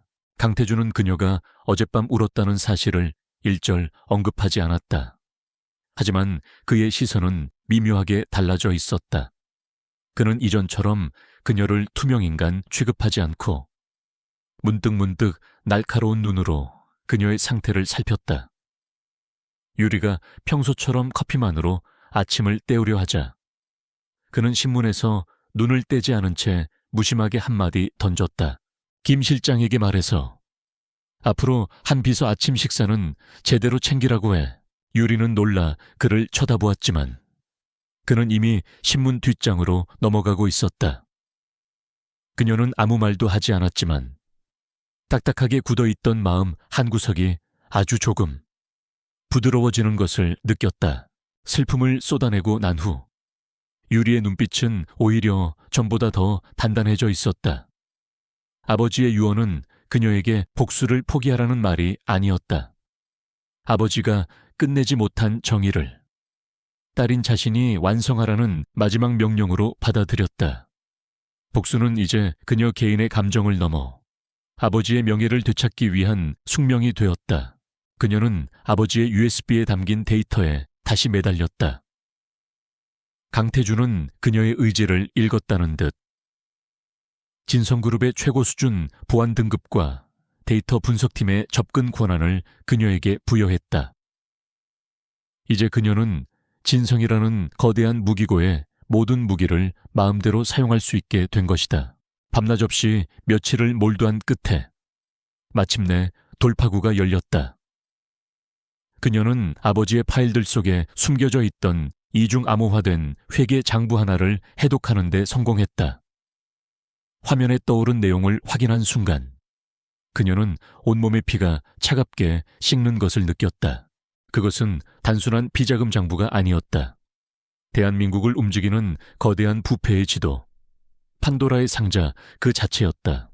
파일에는 지난 10년간 박진우가 뿌린 검은 돈의 흐름이 날짜, 금액, 그리고 암호명으로 된 수령인까지 상세하게 기록되어 있었다. 유리는 진성그룹의 데이터베이스를 이용해 장부에 기록된 날짜와 대한민국에서 일어났던 주요 사건들을 교차 분석하기 시작했다. 퍼즐 조각이 하나씩 맞춰질 때마다 끔찍한 그림이 드러났다. 리틀 라이언이라는 암호명으로 거액이 전달된 직후 성진그룹에 불리한 판결을 내렸던 판사가 갑자기 사임하고 해외로 떠났다. 골든 이글에게 뇌물이 건네진 날, 성진의 경쟁사였던 유성케미칼에 대한 대대적인 세무조사가 시작되었다. 그 외에도 유력 정치인, 고위검사, 금융감독원 간부, 심지어 언론사 사주까지 박진우는 돈으로 대한민국 권력층의 상당수를 길들인 거대한 거미줄의 중심에 있었다. 그는 단순한 악덕 기업가가 아니라 국가 시스템을 뒤에서 조종하는 킹메이커이자 퍼펫 마스터였던 것이다. 유리는 분석 결과를 들고 강태준의 서재로 향했다. 보고를 받는 내내 강태준의 표정은 점점 더 굳어졌다. 그 역시 박진우의 영향력이 상당할 것이라 짐작은 했지만 이 정도일 줄은 몰랐다. 이건 기업 간의 전쟁이 아니었어. 강태준이 나지막이 읊조렸다. 그의 눈빛은 전례 없이 심각했다. 박진우 개인을 상대하는 게 아니었군. 그의 뒤에 있는 대한민국 기득권 카르텔 전체를 상대해야 하는 거였어. 상황의 심각성은 명백했다. 이제 와서 성진그룹을 섣불리 공격했다가는 박진우의 거미줄에 걸린 모든 권력자들이 진성그룹을 향해 일제히 방역을 가할 것이었다. 그렇게 되면 아무리 강태준이라도 진성그룹 전체의 붕괴를 각오해야 했다. 다음 날 진성그룹의 최고 임원들이 참석한 비공개 전략회의가 소집되었다. 한유리가 특별 보좌 비서 자격으로 배석한 가운데 강태준은 그녀가 정리한 자료를 임원들에게 공개했다. 자료를 확인한 임원들의 얼굴은 사색이 되었다. 회장님, 이건 너무 위험합니다. 당장 성진에 대한 모든 공격을 중단해야 합니다. 박진우 회장과 적대 관계를 계속 유지하는 것은 자살 행위입니다. 이쯤에서 물러나시는 게 현명합니다. 모두가 반대했다. 그들의 충성심은 진성그룹의 안위에만 국한되어 있었다. 회사를 위험에 빠뜨리면서까지 정의를 구현하는 것은 그들의 관심사가 아니었다. 모든 시선이 강태준에게 쏠렸다. 그의 결정에 그룹의 명운이 달려 있었다. 강태준은 잠시 눈을 감았다. 그의 머릿속에 어젯밤 속수무책으로 무너져 내리던 유리의 모습이 스쳐 지나갔다. 그리고 그녀의 아버지가 남긴 마지막 영상도. 그는 천천히 눈을 떴다. 그의 눈에는 어떤 흔들림도 없었다. 지금까지의 정면 공격은 모두 중단한다. 임원들의 얼굴에 안도의 빛이 스쳤다. 하지만 그의 다음 말이 그들의 기대를 박살냈다. 지금부터 우리는 사냥개가 아니라 유령이 될 것이다. 그는 자리에서 일어나 회의실을 압도하는 목소리로 말했다. 이 거대한 거미줄을 놈들이 눈치채지 못하게 한 가닥씩 조용히 끊어버릴 거다. 더 이상 성진을 공격하는 것이 목표가 아니다. 박진우와 그에게 기생하는 부패한 권력자들. 그들 모두를 심판대에 세우는 것이 우리의 새로운 목표다. 이것은 선전포고였다. 한 기업이 부패한 국가 시스템 전체를 상대로 벌이는 전쟁 선포. 그날 이후 그들의 일상은 완전히 바뀌었다. 펜트하우스는 외부와 철저히 차단된 요새가 되었다. 낮에는 각자의 자리에서 완벽하게 업무를 수행했지만 밤이 되면 그들은 거대한 음모를 파헤치는 비밀 수사팀이 되었다. 강태준은 그의 막강한 자금력과 정보망을 총동원했고 유리는 아버지의 자료를 바탕으로 퍼즐 조각을 맞추는 분석가의 역할을 했다. 위험한 공범 관계는 그들을 그 어느 때보다 가깝게 만들었다. 그는 이제 그녀의 뛰어난 분석력에 전적으로 의지했다. 그리고 그녀는 그의 힘과 자원, 그리고 무엇보다 그의 곁에 있을 때 느껴지는 이상한 안정감에 기대게 되었다. 세상에 믿을 사람이 오직 서로뿐이라는 사실이 그들을 보이지 않는 끈으로 단단히 묶고 있었다. 관계의 변화는 아주 사소한 순간에 드러났다. 며칠 밤을 새우다 책상에 엎드려 잠든 유리의 어깨 위로 강태준이 말없이 담요를 덮어주었다. 복잡한 자료를 보느라 식사를 거르는 강태준을 위해 유리가 서툰 솜씨로나마 간단한 샌드위치를 만들어 그의 서재에 넣어주기도 했다. 그들은 여전히 말이 없었고 서로의 행동에 대해 묻지도 않았다. 하지만 그 침묵 속에서 계약서에는 없던 감정들이 조용히 쌓여가고 있었다. 어느 새벽 끝없이 이어지는 분석 작업에 지친 두 사람이 잠시 창가에 서서 떠오르는 해를 바라보고 있었다. 후회하지 않나. 강태준이 먼저 침묵을 깼다. 내 아버지는 네가 행복하길 바랐는데 이렇게 위험한 길로 들어선 걸 유리는 잠시 말이 없다가 희미하게 미소를 지었다. 이걸 끝내야 행복이라는 단어를 생각이라도 해볼 수 있을 것 같아요. 그녀는 고개를 돌려 그를 바라보았다. 회장님이야말로 모든 걸 잃을 수도 있는데 왜 멈추지 않으시는 거죠? 이건 회장님의 복수가 아니잖아요. 그의 시선이 먼 곳을 향했다. 박진우 같은 자들이 당연하게 승리하는 세상을 내 아이들에게 물려주고 싶지는 않으니까 그의 대답은 의외였다. 단순한 비즈니스 경쟁이나 자존심 싸움이 아니었다. 그에게도 그만의 정의와 신념이 있었던 것이다. 유리는 처음으로 강태준이라는 남자의 차가운 가면 너머에 있는 진짜 얼굴을 본 것 같았다. 두 사람은 다시 말이 없었다. 하지만 더 이상 어색하지 않았다. 그들은 서재의 거대한 스크린 앞에 나란히 섰다. 화면에는 수십 명의 권력자들의 이름과 사진이 거미줄처럼 얽혀 있었다.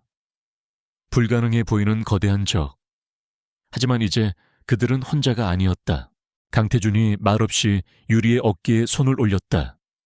위로도, 격려도 아니었다. 함께 싸우는 동지에게 보내는 굳건한 신뢰의 표시였다. 복수를 위해 시작된 그들의 계약은 이제 거대한 불의에 맞서 함께 운명을 건 싸움으로 변해 있었다. 박진우의 부패 네트워크라는 거대한 지도를 손에 넣었지만 그들은 막다른 길에 부딪혔다. 지도만으로는 전쟁에서 이길 수 없었다. 법정에서 박진우의 숨통을 끊어놓을 결정적인 증거. 스모킹건이 필요했다. 하지만 거미줄의 중심에 있는 권력자들은 너무나 교활하고 신중했다. 그들은 꼬리가 잡힐 만한 흔적을 거의 남기지 않았다. 펜트하우스의 상황실에는 몇 날 며칠 동안 무거운 침묵과 좌절감만이 감돌았다. 강태준은 연신 담배를 피워댔고 한유리는 핏발선 눈으로 스크린의 데이터들을 노려볼 뿐이었다. 그때 침묵을 깬 것은 유리였다. 방법이 하나 있어요. 그녀의 목소리에 강태준의 시선이 날카롭게 향했다. 그녀는 화면에 한 남자의 사진을 띄웠다. 오만하고 경박한 미소를 띤 얼굴. 박진우의 외아들 박민혁이었다. 박민혁, 성진그룹의 유일한 상속자이자 아킬레스건이죠. 유리가 차갑게 말을 이었다. 그는 오만하고 어리석지만 박진우 비자금의 핵심 통로 역할을 하고 있습니다. 여러 페이퍼 컴퍼니의 바지사장으로 이름이 올라 있어요. 제 생각엔. 박진우의 원본 비자금 장부는 그의 개인 노트북이나 클라우드에 보관되어 있을 겁니다. 가장 안전하다고 생각하는, 가장 의심받지 않을 장소니까요. 강태준의 미간이 좁혀졌다. 그래서 어쩔 셈이지 제가 그에게 접근하겠어요. 유리의 대답은 망설임이 없었다. 마치 내일 날씨를 말하듯 담담했다. 강태준의 표정이 순간 굳어졌다. 유리는 계속해서 계획을 설명했다. 저는 한유리 비서가 아닌 완전히 새로운 사람으로 그에게 접근할 겁니다. 신생 갤러리 대표 헤일리 한, 미술계에 막 발을 들인 아름답고 교양 있는 여자. 박민혁이 좋아할 만한 모든 조건을 갖춘 여자로요. 그가 저를 유혹하게 만들고 그의 신뢰를 얻은 뒤 결정적인 순간에 데이터를 빼내는 겁니다. 그것은 자신의 모든 것을 미끼로 던지는 지독하게 위험한 도박이었다. 하지만 유리의 표정은 흔들림이 없었다. 그녀에게 이것은 복수를 위한 가장 효율적인 수단일 뿐, 그 이상도 이하도 아니었다. 안 돼. 강태준의 목소리는 얼음장처럼 차가웠다. 그는 자리에서 벌떡 일어났다. 평소의 냉정함은 온데간데 없었다. 절대 안 돼. 그는 책상을 손으로 거칠게 내리쳤다. 쿵 하는 둔탁한 소리가 방 전체에 울렸다. 네가 지금 무슨 말을 하는지 알고 있어. 박민혁 그놈이 어떤 인간인지 몰라. 여자 문제로 스캔들이 끊이지 않는 놈이야. 폭력적이라는 소문도 있어. 네가 다치기라도 하면 그는 말을 잇지 못했다. 다치기라도 하면 그땐 어쩔 거냐는. 차마 입 밖으로 내지 못한 뒷말이 그의 눈동자 속에서 격렬하게 타오르고 있었다. 그것은 계약 상대나 부하 직원을 걱정하는 눈빛이 아니었다. 그의 분노는 논리나 전략이 아닌 지극히 원초적이고 감정적인 것이었다. 소유욕, 그리고 보호 본능, 계약서의 조항들을 넘어서는 그 자신도 통제할 수 없는 감정의 폭발이었다. 하지만 유리는 물러서지 않았다. 그녀 역시 자리에서 일어나 그와 정면으로 마주섰다. 이건 제 전쟁이에요. 그녀의 목소리는 차분했지만 그 안에는 강철 같은 의지가 담겨 있었다. 시작도 제가 했고 끝도 제가 직접 내야 합니다. 이 방법이 현재로서는 가장 확실하고 빠른 길이에요. 회장님께서 지금처럼 감정적으로 대처하실 문제가 아니란 말입니다. 그녀의 말은 강태준의 허를 찔렀다. 감정적이라는 단어에 그의 눈빛이 흔들렸다. 유리는 그의 흔들림을 놓치지 않고 더욱 아픈 곳을 파고들었다. 제가 회장님의 소유물이라고 하셨죠. 그렇다면 주인의 목표를 위해 도구가 위험한 임무를 맡는 건 당연한 것 아닙니까? 그녀는 한 걸음 더 다가섰다. 그의 눈을 똑바로 보며 잔인한 질문을 던졌다. 아니면 이제 제가 더 이상 쓸모있는 도구로만 보이지 않으시는 겁니까? 그 질문은 그들의 관계의 본질을 뒤흔드는 것이었다. 강태준은 순간 할 말을 잃었다. 그는 자신의 감정을 인정할 수 없었다. 인정하는 순간 모든 것이 무너져 내릴 것만 같았다. 그는 애써 감정을 억누르며 차갑게 말했다. 내연 대체 불가능한 핵심 자산이야. 널 잃으면 이 계획 전체가 수포로 돌아가. 이건 전략적인 판단일 뿐이야. 거짓말. 유리가 나지막이 말했다. 회장님의 눈이 그렇게 말하고 있지 않아요. 그들의 시선이 허공에서 격렬하게 부딪혔다. 그것은 그들이 맺은 계약 이래 처음으로 벌이는 진짜 싸움이었다. 주인과 소유물이 아닌 복잡한 감정으로 얽힌 두 남녀의 싸움. 결국 승자는 한유리였다. 그녀의 흔들리지 않는 결의 앞에서 강태준은 무너졌다. 그녀는 마지막 쐐기를 박았다. 회장님께서 허락하지 않으셔도 저는 제 방식대로 할 겁니다. 막으실 순 없을 거예요. 강태준은 패배를 인정했다. 그는 그녀에게서 등을 돌려 창밖을 바라보았다. 그의 어깨는 분노와 무력감으로 딱딱하게 굳어 있었다. 한참의 침묵 끝에 그의 입에서 차가운 목소리가 흘러나왔다. 좋아, 네 마음대로 해. 그는 돌아보지 않은 채 말을 이었다. 대신 명심해. 실패하면 우리에겐 다음이란 없어. 모든 건 그걸로 끝이야. 그 말을 남기고 그는 서재를 나가버렸다. 쾅 하고 닫히는 문소리가 유리의 심장에 아프게 박혔다. 방 안에는 무겁고 서늘한 침묵만이 남았다. 그녀의 계획은 승인되었지만 유리는 기쁘지 않았다. 대신 가슴 한구석이 서늘하게 아려왔다. 한편 자신의 집무실로 돌아온 강태준은 곧바로 비밀 통화를 연결했다. 수화기 너머로 절도 있는 목소리가 들려왔다. 전직 특수부대 출신이자 강태준의 그림자 역할을 하는 보안팀장 최진혁이었다. 강태준의 목소리는 분노가 가라앉은 대신 살기가 느껴질 정도로 차가워져 있었다. 최 팀장, 지금부터 새로운 임무다. 그는 최 팀장에게 한유리의 계획을 간략하게 설명했다. 한유리 비서가 박민혁에게 접근할 거다. 오늘부터 24시간. 단 1초도 눈 떼지 말고 그림자처럼 붙어서 감시해. 그의 목소리가 더욱 낮아졌다. 내 목적은 정보 수집이 아니야. 오직 한유리 비서의 안전이다. 그녀의 머리카락 한 올이라도 다치게 해선 안 된다. 내 허락 없이는 그 누구도, 박민혁이라도 그녀에게 송긋 하나 댈 수 없어. 통화기 너머의 최 팀장은 말없이 듣고만 있었다. 만약 만약 아주 작은 돌발 상황이라도 발생하면 강태준은 잠시 말을 멈췄다. 그의 눈이 맹수처럼 번뜩였다. 그 자리에 있는 모두를 제거해도 좋다. 박민혁을 포함해서 모든 책임은 내가 진다. 그것은 명령을 넘어선 선언이었다. 그녀를 지키기 위해서라면 괴물과 싸우기 위해 스스로 괴물이 되겠다는 끔찍한 맹세. 그 시각 한유리는 펜트하우스의 드레스룸 거울 앞에 서 있었다. 그녀는 한유리 비서의 흔적을 하나씩 지워나가고 있었다. 단정한 정장 대신 화려하고 매혹적인 드레스를 입고 질끈 묶었던 머리를 풀어 어깨 위로 흘러내리게 했다. 옅은 화장 위로 남자를 유혹할 법한 고혹적인 색조가 덧이 펴졌다. 거울 속에는 더 이상 복수심에 불타는 비서는 없었다.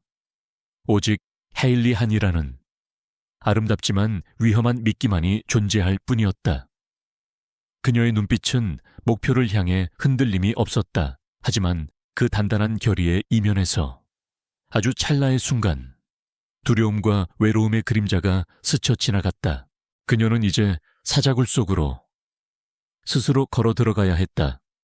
완전히 혼자서 그녀는 그렇게 생각했다. 자신의 등 뒤에서 자신을 지키기 위해 모든 것을 걸 준비가 된 한 남자의 검은 그림자가 드리워지고 있다는 사실을 까맣게 모른 채 덫이 놓였다. 서울에서 가장 호화로운 VVIP 아트 옥션 현장. 박민혁 같은 남자들을 위한 완벽한 사냥터였다. 한유리는 그곳에서 헤일리 한이라는 새로운 인물로 다시 태어났다. 그녀는 갤러리 라 루미에르의 신임 대표였다. 물론 갤러리도 대표라는 직함도 모두 강태준이 하룻밤 사이에 만들어낸 가짜였다.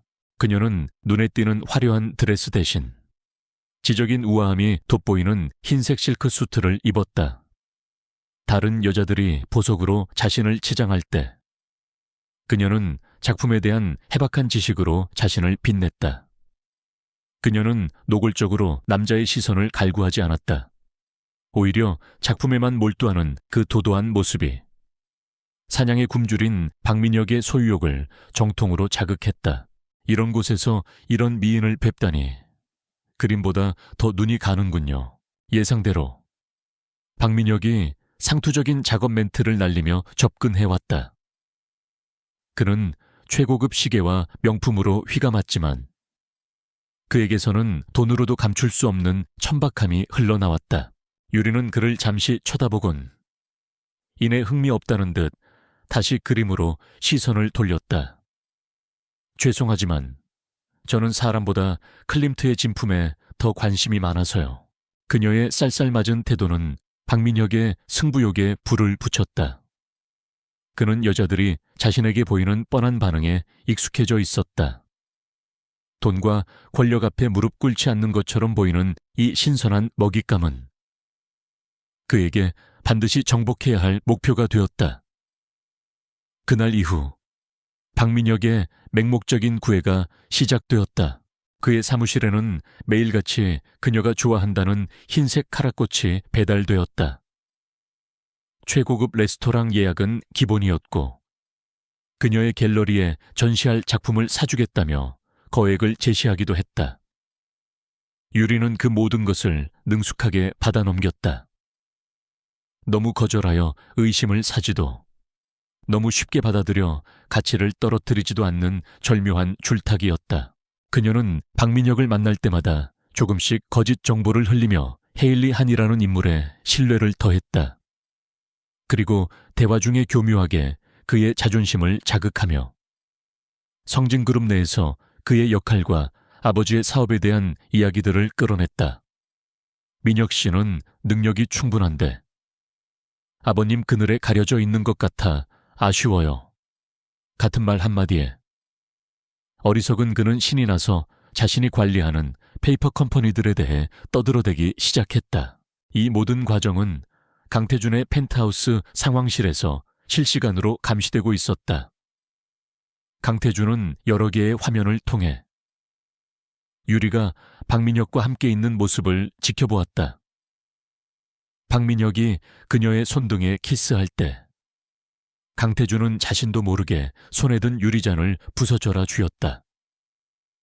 박민혁이 그녀의 귓게 속삭일 때 그는 당장이라도 모니터를 부셔버리고 싶은 충동을 억눌러야 했다. 그녀의 계획을 믿으면서도 질투와 불안감에 피가 마르는 시간이었다. 그는 그녀를 가장 위험한 곳으로 밀어넣은 자기 자신을 저주했다. 작전이 시작된 지 2주가 지난 어느 날 밤, 마침내 박민혁이 그녀를 자신의 개인 별장으로 초대했다. 단둘이서 조용히 와인이나 한잔하죠. 헤일리 씨, 이것이 그녀가 기다려온 순간이었다. 그의 개인 공간, 그의 서재, 그의 노트북이 있는 곳, 경기도 외곽에 위치한 별장은 외부와 철저히 차단된 요새 같았다. 유리가 별장 안으로 들어서는 순간 보이지 않는 곳에서 최진혁 팀장의 지휘 아래 강태준의 보안팀이 주변의 모든 감시망을 장악하고 있었다. 별장 안의 분위기는 무거웠다. 박민혁은 평소보다 술을 많이 마신 상태였고 여전히 자신에게 마음을 열지 않는 유리를 향한 조급함이 그의 눈빛에 서려 있었다. 그의 신사적인 가면이 조금씩 벗겨지고 본래의 난폭한 성정이 드러나기 시작했다. 헨리 씨는 참 알다가도 모르겠어. 꼭 고양이 같다니까. 그가 술이 오른 목소리로 그녀의 어깨를 감싸 안았다. 유리는 그의 손을 불쾌하지 않은 척 자연스럽게 떼어내며 와인 잔을 들었다. 바로 그때 박민혁의 휴대폰이 울렸다. 사업상 중요한 전화인 듯 그는 잠시 자리를 비웠다. 금방 올게. 어디 가지 말고 있어요. 기회였다. 유리는 심호흡을 한번 하고 조용히 그의 서재로 향했다. 예상대로 책상 위에는 그의 개인 노트북이 놓여 있었다. 그녀는 클러치백에서 립스틱으로 위장한 초소형 USB를 꺼내 노트북에 꽂았다. 화면에 작은 창이 뜨며 파일 복사 중이라는 메시지와 함께 진행 막대가 나타났다. 1%, 2%, 시간은 더디게 흘러갔다. 심장이 목구멍까지 차오르는 것 같았다. 거실에서 통화하던 박민혁의 목소리가 갑자기 날카로워졌다. 뭐라고 헤일리 한 대표가 얼마 전에 우리 경쟁사 갤러리 사람이랑 미팅을 했다고 그게 확실해. 유리의 등골이 서늘해졌다. 꼬리가 잡힌 것이다. 그녀가 만들어낸 가짜 신상 정보에 허점이 있었던 모양이다. 잠깐, 다시 말해봐. 헤일리 씨라고 했나? 박민혁의 목소리가 험악해졌다. 그는 전화를 끊고 곧장 서재 쪽으로 걸어오기 시작했다. 쿵, 쿵. 그의 발소리가 마치 사형 집행인의 발걸음처럼 들렸다. 파일 복사 진행률은 98%에서 멈춰 있었다. 이제 시간이 없었다. 유리는 망설임 없이 USB를 뽑아 드레스 안쪽에 숨겼다. 그리고는 찰나의 순간에 책상 위에 있던 와인 잔을 들어 서류 위로 쏟아버렸다. 어머, 어떻게 죄송해요. 민혁 씨, 제가 그만... 때마침 서재 문을 열고 들어온 박민혁은 와인에 젖은 서류와 당황한 표정의 유리를 보았다. 그의 눈에는 의심이 가득했지만 그녀의 영인은 완벽했다. 하지만 이미 그의 기분은 최악이었다. 괜찮아. 그가 억지 미소를 지으며 말했다. 하지만 그의 눈은 웃고 있지 않았다. 그런데 말이야. 헤일리 씨는 나한테 숨기는 게 참 많은 것 같아. 안 그래? 그는 성큼성큼 다가와 그녀의 팔을 거칠게 붙잡았다. 억센 힘에 유리가 얼굴을 찡그렸다. 오늘 밤에는 당신이 숨기고 있는 게 뭔지 내가 다 알아내야겠어. 그가 그녀를 침실 쪽으로 끌고 가기 시작했다. 그녀는 저항하며 최후의 수단으로 익혔던 호신술을 쓸 준비를 했다. 바로 그 순간이었다. 팝 별장 전체의 불이 일제히 꺼지며 암흑이 찾아왔다. 정전이었다. 젠장, 뭐야, 박민혁이 욕설을 내뱉으며 유리를 놓쳤다. 그 순간.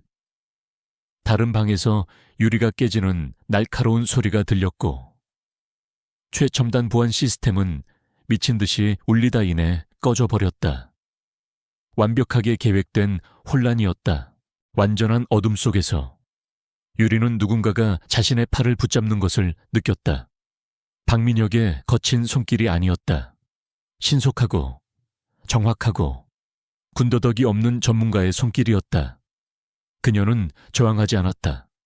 그 손길은 그녀를 조용히 그리고 빠르게 별장의 뒷문으로 이끌었다. 최진혁 팀장의 부하였다. 그녀는 눈 깜짝할 사이에 대기하고 있던 검은 세단에 올라탔고 차는 소리 없이 어둠 속으로 사라졌다. 혼란스러운 별장에 홀로 남겨진 박민혁은 어설픈 강도가 들었다고 생각하며 공포에 떨 뿐 자신이 거대한 연극의 주인공이었다는 사실은 꿈에도 알지 못했다.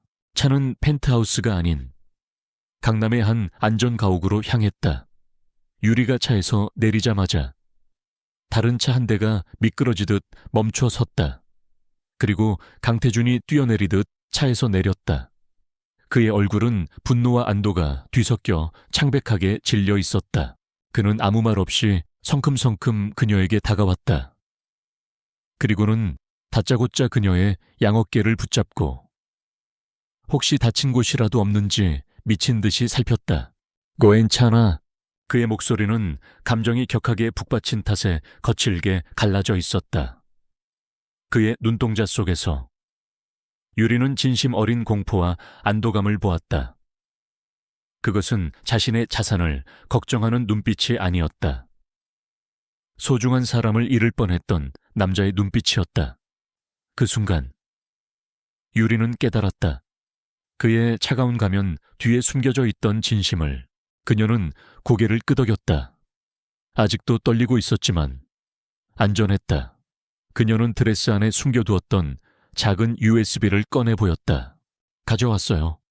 강태준의 시선이 USB와 그녀의 얼굴 사이를 오갔다. 작전의 목표였던 그 작은 데이터 칩이 순간 아무 의미 없는 것처럼 느껴졌다. 그의 눈에는 오직 무사히 돌아온 그녀의 모습만이 가득했다. 다음 순간 그는 그녀를 거칠게 하지만 필사적으로 끌어안았다. 그의 품은 단단하고 뜨거웠다. 그것은 말로 다 할 수 없었던 그의 모든 불안과 공포 그리고 안도감을 담은 절박한 포옹이었다. 그들을 가로막고 있던 마지막 벽이 마침내 완전히 허물어져 내린 밤이었다. 안전가옥에 격렬했던 포옹이 끝나고 현실이 파도처럼 밀려왔다. 강태준은 그녀의 어깨를 잡은 손에 힘을 주며 복잡한 감정이 뒤섞인 눈으로 그녀를 바라보았다. 그는 입을 열어 무언가 말하려 했지만 결국 아무 말도 하지 않았다. 지금은 때가 아니었다. 한유리 역시 아무것도 묻지 않았다. 그의 눈빛만으로도 충분했다. 그녀는 그의 손에서 벗어나 품 안에 목숨처럼 지켜온 작은 USB를 다시 한번 확인했다. 돌아가요. 끝내야 할 일이 있어요. 펜트하우스 상황실로 돌아온 두 사람 사이에는 이전과는 다른 기류가 흘렀다. 그들은 외부와 완전히 차단된 보안 컴퓨터에 USB를 연결했다. 모두가 숨을 죽인 채 암호 해독 프로그램이 돌아가는 것을 지켜보았다. 몇 분이 몇 시간처럼 느껴지는 긴장된 기다림 끝에 마침내 화면에 파일 목록이 나타났다. 판도라 웨언번 파일이 열리는 순간 그 안에 담긴 내용물에 모두가 경악을 금치 못했다. 그것은 박진우의 검은 제국 그 자체였다. 암호화되지 않은 원본 장부, 돈을 건네는 장면이 담긴 CCTV 영상, 불법적인 지시를 내리는 박진우의 목소리가 담긴 통화 녹음 파일까지 이름, 날짜, 계좌번호, 구체적인 청탁 내용, 완벽한 스모킹 건이었다. 박민혁은 아버지의 신뢰 속에서 가장 위험한 데이터를 가장 허술하게 보관하고 있었던 것이다. 강태준은 즉시 그의 핵심 측근들을 소집했다. 김민준 실장, 법무팀장, 그리고 그룹의 위기관리 홍보 전문가까지. 그들은 눈앞의 증거들을 보고 충격에 휩싸였지만 이내 강태준의 결연한 의지를 읽고 전의를 불태웠다. 이것은 이제 진성그룹 전체의 명운을 건 싸움이었다. 마지막 전쟁 회의가 시작되었다. 더 이상 어둠 속에 숨지 않았다. 그들은 괴물의 심장을 향해 모든 화력을 집중시킬 계획을 세웠다. 작전명은 심판의 날이다. 강태준이 서늘한 목소리로 선언했다. 공격은 세 방향에서 정확히 같은 시각에 이루어질 것이었다.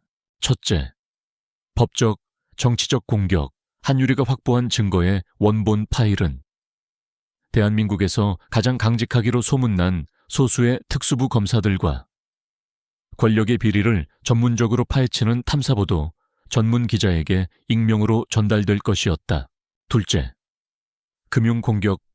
언론 보도가 터져나와 성진그룹이 혼란에 빠지는 바로 그 순간 진성그룹의 금융팀은 몇 주간 준비해온 대규모 공매도 공격을 통해 성진그룹과 핵심 계열사들의 주가를 나락으로 떨어뜨릴 것이었다. 셋째, 여론전 홍보팀은 이 사건이 단순한 기업 간의 암투가 아니라 사회의 뿌리 깊은 부패를 청산하기 위한 정의로운 싸움이라는 프레임을 만들어 언론을 통해 확산시킬 것이었다. 강태준은 모든 것을 지휘하는 냉철한 사령관이었고 한유리는 그의 옆에서 작전의 세부 사항을 조율하는 완벽한 참모였다. 그들의 파트너십은 이제 그 어떤 군대보다도 강력했다. 디데이 의 아침이 밝았다. 오전 9시 탐사보도 전문 매체의 홈페이지에 단독 성진그룹 비밀 장부 입수. 정관계 로비 실태 충격 공개라는 제목의 기사가 터져 나왔다. 기사는 삽시간에 모든 포털 사이트를 장악했고 대한민국은 벌집을 쑤신 듯 발칵 뒤집혔다. 오전 10시 검찰이 특별수사팀을 꾸렸다는 속보가 떴다. 그리고 불과 30분 후 수십 명의 검사와 수사관들이 성진그룹 본사 사옥에 들이닥쳐 압수수색을 시작했다. 서류 상자를 들고 나오는 수사관들의 모습이 모든 방송사의 뉴스를 통해 생중계되었다. 오전 11시 주식시장 개장과 동시에 진성그룹의 금융공격이 시작되었다. 성진그룹의 주가는 폭포수처럼 쏟아져 내렸다. 매도 주문이 폭주했고 순식간에 주가는 하한가로 곤두박질 쳤다. 거래가 중지되었지만 패닉은 멈추지 않았다. 오후가 되자 박진우의 제국은 모래성처럼 무너져 내리기 시작했다. 비밀 장부에 이름이 오른 정치인들은 줄줄이 검찰에 소환되었고 그를 비호하던 검찰 간부들은 직위 해제되었다. 은행들은 대출금 회수에 나섰고 협력업체들은 등을 돌렸다. 그가 수십 년간 돈으로 쌓아 올린 보호막과 네트워크는 단 몇 시간 만에 연기처럼 사라졌다. 모두가 침몰하는 배에서 벗어나기 위해 발버둥 쳤다. 같은 시각 성진그룹 회장실 박진우는 악마 같은 형상으로 변해 있었다. 그는 믿을 수 없다는 듯 TV 화면을 노려보다가 이내 닥치는 대로 물건을 집어던지며 포효했다. 그는 수십 통의 전화를 걸었다. 그가 돈으로 길들인 정치인, 검사, 판사들에게 하지만 평생 처음으로 아무도 그의 전화를 받지 않았다. 혹은 마지못해 받은 전화는 죄송합니다. 회장님, 이제 저도 어쩔 수가 없습니다라는 말과 함께 끊어졌다. 그는 버림받았다. 강태준, 감히 이 강태준이 그는 이 모든 것이 강태준의 짓이라고 짐작했지만 공격이 너무나도 완벽하고 치명적이어서 무언가 다른 것이 있다고 직감했다. 강태준 혼자서는 이렇게까지 자신의 내부를 완벽하게 파괴할 수 없었다. 바로 그때 그의 충직한 비서가 사색이 된 얼굴로 뛰어 들어왔다. 회장님, 큰일 났습니다. 박민혁 상무님께서 얼마 전까지 만나던 하일리 한이라는 여자가 가짜 신분이었던 것 같습니다. 갑자기 증발해 버렸는데 저희 쪽에서 뒷조사를 해보니 비서는 떨리는 손으로 태블릿 PC를 내밀었다. 화면에는 헤일리 한의 사진과 3년 전 기사에 실렸던 한상훈 회장과 그의 딸 한유리의 사진이 나란히 떠 있었다. 너무나도 닮은, 아니 동일 인물이었다. 순간 박진우의 머릿속에서 모든 퍼즐 조각이 맞춰졌다. 경영인 대상 시상식에서 자신을 노려보던 그 증오의 찬 눈빛. 남이 버린 걸 줍는 취미라며 자신이 모욕했던 그 여자. 강태준이 보석기라 불렀던 그 여자. 모든 것의 시작과 끝, 파멸의 설계자는 바로 자신이 파멸시켰던 옛 원수의 딸이었다. 하하, 하하하하. 박진우는 미친 사람처럼 웃기 시작했다. 소름 끼치는 웃음소리가 회장실을 가득 메웠다. 경멸하고 무시했던, 벌레만도 못하게 여겼던 그 어린 계집애에게 자신의 모든 것을 빼앗긴 것이다. 이 얼마나 완벽한 아이러니인가. 이 얼마나 지독한 오만이었는가. 한상훈, 그 여우 같은 놈이 죽어서까지 나를 물어뜯는구나. 그 계집애, 그 어린 것을 내가. 그는 책상 위에 모든 것을 쓸어버리며 짐승처럼 울부짖었다. 같은 시각 펜트하우스, 강태준과 한유리는 거대한 스크린을 통해 박진우가 검찰 수사관들에게 연행되어 나가는 모습을 지켜보고 있었다. 한때 대한민국을 호령하던 제국의 황제는 이제 초라하고 패배한 늙은이에 불과했다. 모든 것이 끝났다. 아버지의 명예는 회복될 것이고 가족의 원수를 갚았다. 승리의 순간이었지만 환호성은 없었다. 오직 무겁고 깊은 침묵만이 흘렀다. 유리는 넋을 잃은 채 화면을 바라보았다. 그리고 그녀의 뺨 위로 눈물 한 방울이 흘러내렸다. 슬픔이나 고통의 눈물이 아니었다. 3년의 지독한 세월을 씻어내리는 해방의 눈물이었다. 강태준은 말없이 그녀의 옆에 서서 흘러내리는 눈물을 닦아주지 않았다. 대신 그는 가만히 그녀의 손을 잡았다. 그의 단단하고 따뜻한 손이 길고 어두웠던 싸움의 끝을 조용히 위로하고 있었다. 하지만 그들은 알고 있었다. 궁지에 몰린 짐승은 죽기 직전에 가장 난폭하게 발악한다는 것을, 아직 마지막 싸움이 남아있을지도 모른다는 것을. 박진우가 구속 기소되고 그의 제국이 무너져 내린 후 며칠간은 폭풍전의 고요함처럼 느껴졌다. 그는 건강상의 이유와 도주 우려가 없다는 이유로 마지막 남은 인맥을 총동원하여 보석으로 풀려났다. 세상은 여전히 성진그룹 스캔들로 떠들썩했지만 가장 큰 파도는 지나간 듯 보였다. 펜트하우스에는 어색하지만 평화로운 기운이 감돌았다. 복수라는 공동의 목표가 사라지자 두 사람 사이에는 새로운 종류의 관계가 시작되고 있었다. 계약은 끝났다. 하지만 그들의 인연은 끝나지 않았다. 어느 맑은 날 아침, 유리가 창밖을 바라보며 나지막이 말했다. 부모님께 다녀와야겠어요. 3년 만이었다. 복수를 완성하기 전까지는 찾아뵐 면목이 없다고 생각했다. 이제 모든 것이 끝났으니 비로소 부모님 앞에 떳떳하게 설 수 있게 된 것이다. 강태준의 눈에 걱정스러운 빛이 스쳤다. 내가 같이 가겠다. 아니요. 유리는 부드럽지만 단호하게 고개를 저었다. 이건 저 혼자서, 제 가족에게 해야 할 일이에요. 괜찮을 거예요. 그녀의 굳은 의지를 꺾을 수 없다는 것을 안 강태준은 마지못해 고개를 끄덕였다.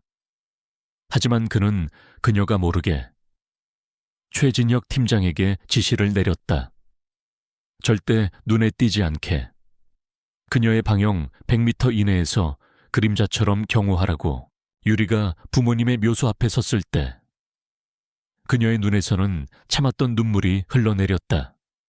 그녀는 국화꽃을 내려놓고 차가운 비석을 어루만지며 속삭였다. 아빠, 엄마, 다 끝났어요. 제가 해냈어요. 이제 편히 쉬세요. 바로 그 순간이었다. 그녀의 등 뒤로 검은색 벤 차량 한 대가 소리 없이 멈춰 섰다. 차문이 열리고 건장한 남자들이 내렸다. 멀리서 이 상황을 지켜보던 최진혁 팀의 경호원들이 즉시 움직이려 했다. 하지만 남자들 중 하나가 손에 든 작은 기폭 장치를 보여주었다. 이미 이 주변에 폭발물을 설치해 두었다는 무언의 협박이었다. 섣불리 움직였다가는 민간인들까지 위험해질 수 있는 상황. 유리는 그들의 목표가 자신이라는 것을 직감했다.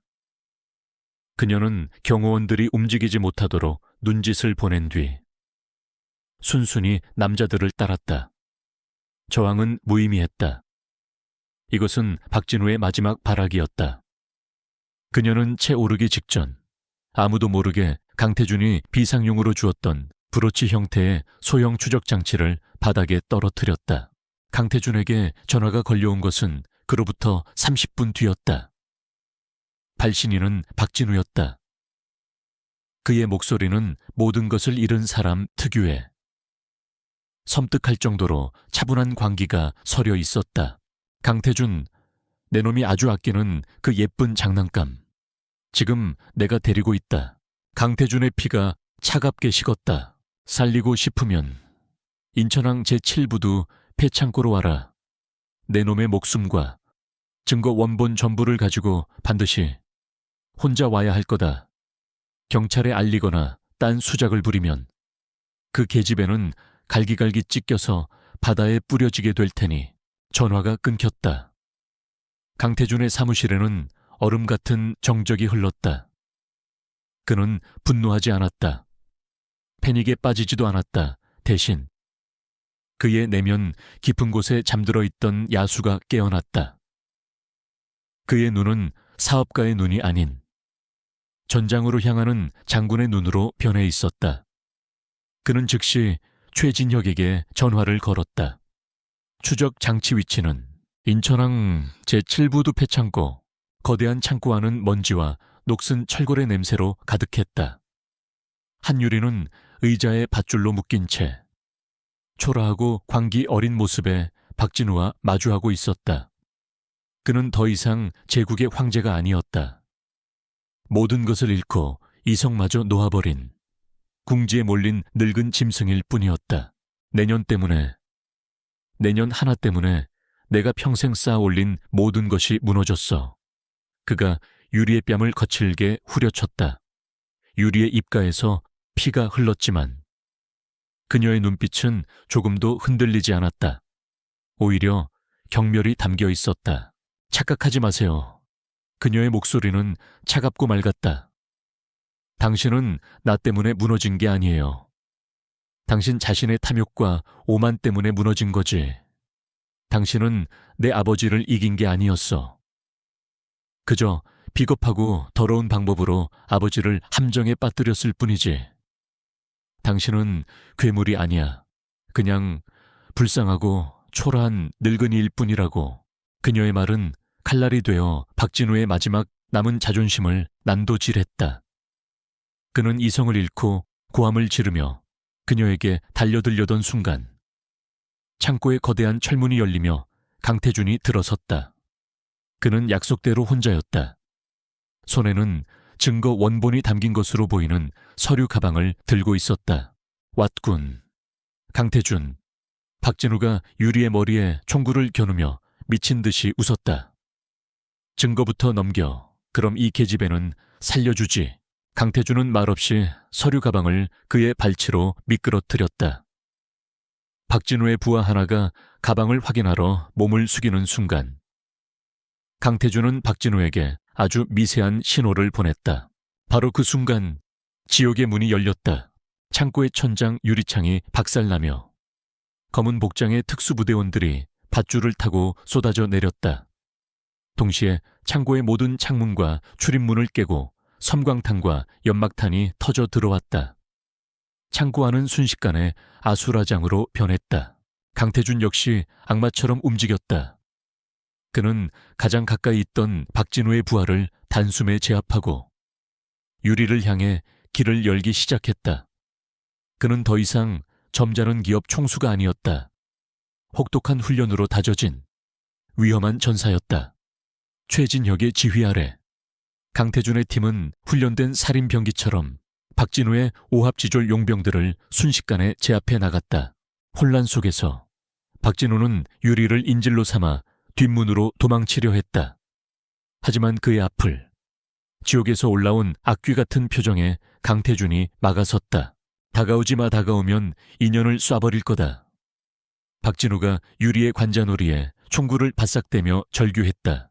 강태준은 멈춰 섰다. 그는 박진우를 설득하려는 것이 아니었다. 그의 시선은 오직 유리의 눈에 고정되어 있었다.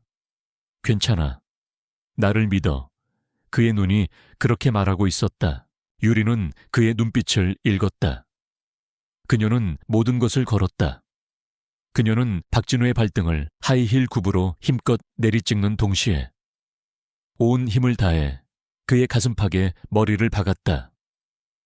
악, 박진우가 고통으로 비명을 지르며 주춤하는 찰나의 순간 그것으로 충분했다. 강태준은 번개처럼 몸을 날려 유리를 자신의 품으로 끌어당겼다. 동시에 탕 하는 날카로운 총성이 울렸다. 하지만 총을 맞은 것은 그들이 아니었다. 창고 밖에 저격수가 쏜 총알이 박진우의 손목을 정확히 꿰뚫었다. 박진우의 손에서 총이 바닥으로 떨어졌다. 강태준은 박진우가 고통으로 몸부림치는 순간 그의 턱에 묵직하고 잡이 없는 주먹을 날렸다. 컥 하는 소리와 함께 거구의 박진우가 그대로 바닥에 쓰러져 의식을 잃었다. 싸움은 끝났다. 창고 안에는 연기와 신음소리만이 가득했다.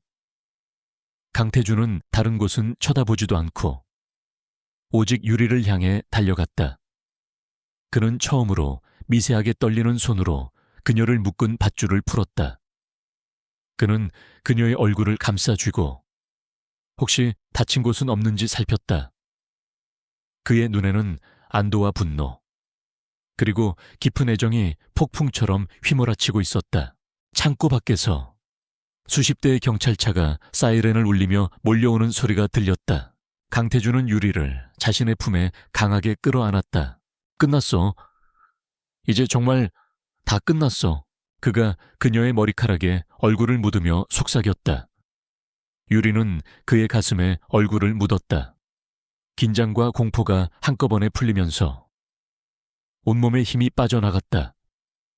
그들의 길고 어두웠던 마지막 전쟁이 마침내 끝이 난 것이다. 함께 살아남았다. 폐창고에 총성이 멎은 후 세상은 다시 한번 뒤집혔다. 박진우 회장의 납치극은 그의 마지막 발악이자 그의 관 뚜껑에 마지막 못을 박는 행위가 되었다. 보석은 즉시 취소되었고 그는 살인 미수 및 납치 혐의가 추가되어 독방에 수감되었다. 그의 아들 박민영 역시 공범으로 체포되어 법의 심판을 기다리는 신세가 되었다. 한때 대한민국 경제를 주름잡던 거함. 성진그룹은 법정 관리에 해체 및 재편 수순을 밟게 되었다. TV와 신문은 연일 몰락한 제국의 황제와 그를 무너뜨린 정의의 여인에 대한 이야기로 떠들썩했다. 그로부터 몇 주 후 마침내 유리가 기다리던 소식이 들려왔다. 대검찰청은 유성 케미칼 사건에 대한 재수사 결과를 발표했다. 한상훈 회장의 모든 혐의는 박진우 회장의 계략과 부패한 사법 시스템이 만들어낸 조작이었음이 공식적으로 확인되었다. 한상훈 회장은 사후에 남아 모든 혐의를 벗고 그의 명예는 깨끗하게 회복되었다. 유리는 펜트하우스 거실에서 담담한 표정으로 TV를 통해 그 발표를 지켜보고 있었다. 3년간 그녀의 온몸을 짓누르던 무거운 족쇄가 마침내 풀려나는 순간이었다. 가슴 벅찬 환희보다는 아주 깊고 고요한 평화가 그녀의 마음을 채웠다. 길고 길었던 전쟁이 정말로 끝이 났다. 하지만 복수가 완성되자 그들을 묶고 있던 가장 강력한 끈이 사라져 버렸다.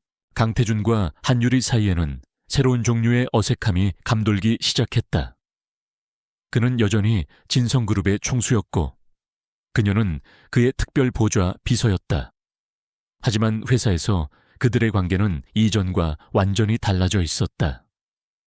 김민준 실장을 비롯한 모든 직원들은 그녀를 단순한 비서가 아닌 그룹의 은인이자 총수의 유일한 파트너로 대했다. 그 누구도 그녀를 함부로 대하지 못했다. 모든 것이 제자리를 찾은 것 같았지만 역설적으로 그들은 길을 잃었다. 복수라는 목표를 향해 함께 달리던 동지였지만 평화의 시대에 어떤 관계로 서 있어야 할지 알 수 없었다. 그들을 처음 묶어주었던 1년짜리 계약은 이제 아무런 의미도 없는 휴지 조각이 되어버렸다. 어느 날 저녁, 유리는 조용히 자신의 물건들을 정리하기 시작했다. 그녀가 이곳에 올 때 들고 왔던 것은 작은 여행 가방 하나뿐이었지만 지난 몇 달간 그녀의 물건들은 펜트하우스 곳곳에 조금씩 스며들어 있었다. 그 모습을 본 강태준의 심장이 쿵 하고 내려앉았다. 뭐 하는 거지? 그의 목소리는 애써 태연했지만 미세하게 떨리고 있었다. 유리는 그를 돌아보며 희미하게 미소를 지었다. 이제 떠나야죠. 계약은 끝났으니까요. 더 이상 제가 이곳에 있을 이유가 없잖아요. 그녀의 말은 너무나도 당연하고 논리적이어서 강태준은 아무런 반박도 할 수 없었다. 하지만 그는 그녀를 이대로 보낼 수 없었다. 그녀가 없는 이 펜트하우스. 그녀가 없는 자신의 삶은 이제 상상조차 할 수 없게 되어버렸다. 유리가 마지막 물건을 가방에 넣고 그에게 고개를 숙여 인사했다. 그동안 감사했습니다. 회장님. 그녀가 돌아서서 현관으로 향하는 순간 강태준은 자신을 올가매던 마지막 이성의 끈을 놓아버렸다. 그는 성큼성큼 다가가 그녀의 팔을 붙잡았다. 가지마. 그의 목소리는 명령이 아닌 애원에 가까웠다. 유리가 놀란 눈으로 그를 돌아보았다. 강태준은 처음으로 그녀 앞에서 자신의 모든 것을 내려놓았다. 그의 차가운 가면, 오만한 총수의 얼굴을 모두 버리고 오직 한 여자 앞에서 흔들리는 한 남자로서 섰다. 처음엔 그가 어렵게 입을 열었다. 처음엔 널 아주 쓸모있는 무기라고 생각했다. 내 목표를 위한 최고의 칼이라고. 가끔은 흥미로운 장난감이라고 생각했던 적도 있어. 그는 자조적인 미소를 지었다. 하지만 내가 틀렸어. 네가 박민혁에게 접근했을 때 나는 내가 얼마나 멍청했는지 깨달았다. 네가 다칠까봐 두려웠고 널 잃을까봐 미칠 것 같았어. 창고에서 네가 위험에 처했을 때 나는 내 세상이 무너지는 것 같았다. 그의 손이 그녀의 팔을 잡은 채 가늘게 떨리고 있었다. 한유리, 이건 더 이상 계약이 아니야. 처음부터 계약 같은 건 아니었을지도 몰라. 나는 네가 필요해. 내 옆에 있어줘. 그의 서툰 고백에 유리의 눈시울이 붉어졌다. 그녀 역시 마찬가지였다. 저는 아빠의 복수만을 위해서 살아왔어요. 제 세상은 온통 잿빛이었고 제 마음은 지옥이었죠. 그녀의 목소리가 가늘게 떨렸다. 그런데 그 지독한 지옥 속에서 회장님은 유일하게 제 곁을 지켜준 사람이었어요. 저를 무기로 쓰겠다고 하셨지만 누구보다 저를 아끼고 보호해 주셨어요. 당신의 그 차가운 다정함이 저를 버티게 했어요. 그녀는 손을 들어 그의 뺨을 감쌌다. 저도 이제는 당신이 없는 세상은 상상할 수 없게 되어버렸어요. 태준 씨, 처음으로 그녀가 그의 이름을 불렀다. 그 순간 그들을 가로막고 있던 마지막 벽이 허물어졌다. 강태준은 그녀를 자신의 품에 부서져라 끌어안았다. 그들의 입술이 길고 긴 망설임 끝에 마침내 서로를 찾아 헤맸다. 그것은 복수의 끝을 알리는 키스이자 새로운 시작을 약속하는 맹세였다. 몇 달 후 유성케미칼은 진성그룹의 지원 아래 성공적으로 재건되었고 한유리는 전문 경영인으로서 회사를 이끌게 되었다. 그녀는 더 이상 복수심에 불타는 비서가 아닌 자신의 능력으로 당당하게 일어서는 유능한 CEO였다. 어느 주말 오후 유리는 강태준과 함께 펜트하우스 거실에서 창밖을 바라보고 있었다. 이제 그들에게 서울의 야경은 더 이상 적들의 영토가 아닌 함께 만들어갈 미래의 터전으로 보였다. 강태준이 등 뒤에서 그녀를 부드럽게 감싸 안으며 그녀의 어깨에 턱을 기댔다. 새로운 계약을 하지. 한유리, 그가 나지막이 속삭였다. 유리가 미소 지으며 되물었다. 이번엔 또 무슨 계약인데요? 계약 기간은 평생... 그의 목소리는 더없이 진지했다. 계약 조건은 무슨 일이 있어도 서로의 옆에 함께 있어주는 것, 그리고 서로를 행복하게 만들어줄 의무. 유리는 그의 품 안에서 몸을 돌려 그를 마주보았다. 그리고 그의 입술에 가볍게 입을 맞추었다. 그 계약, 기꺼이 승인하겠어요. 강태준 대표님, 그들의 길고 어두웠던 밤이 끝나고 마침내 새로운 시작을 알리는 따스한 새벽이 밝아오고 있었다. 복수를 위해 시작된 위험한 거래는 세상을 바꾸고 서로를 구원한 단 하나의 사랑으로 완성되었다.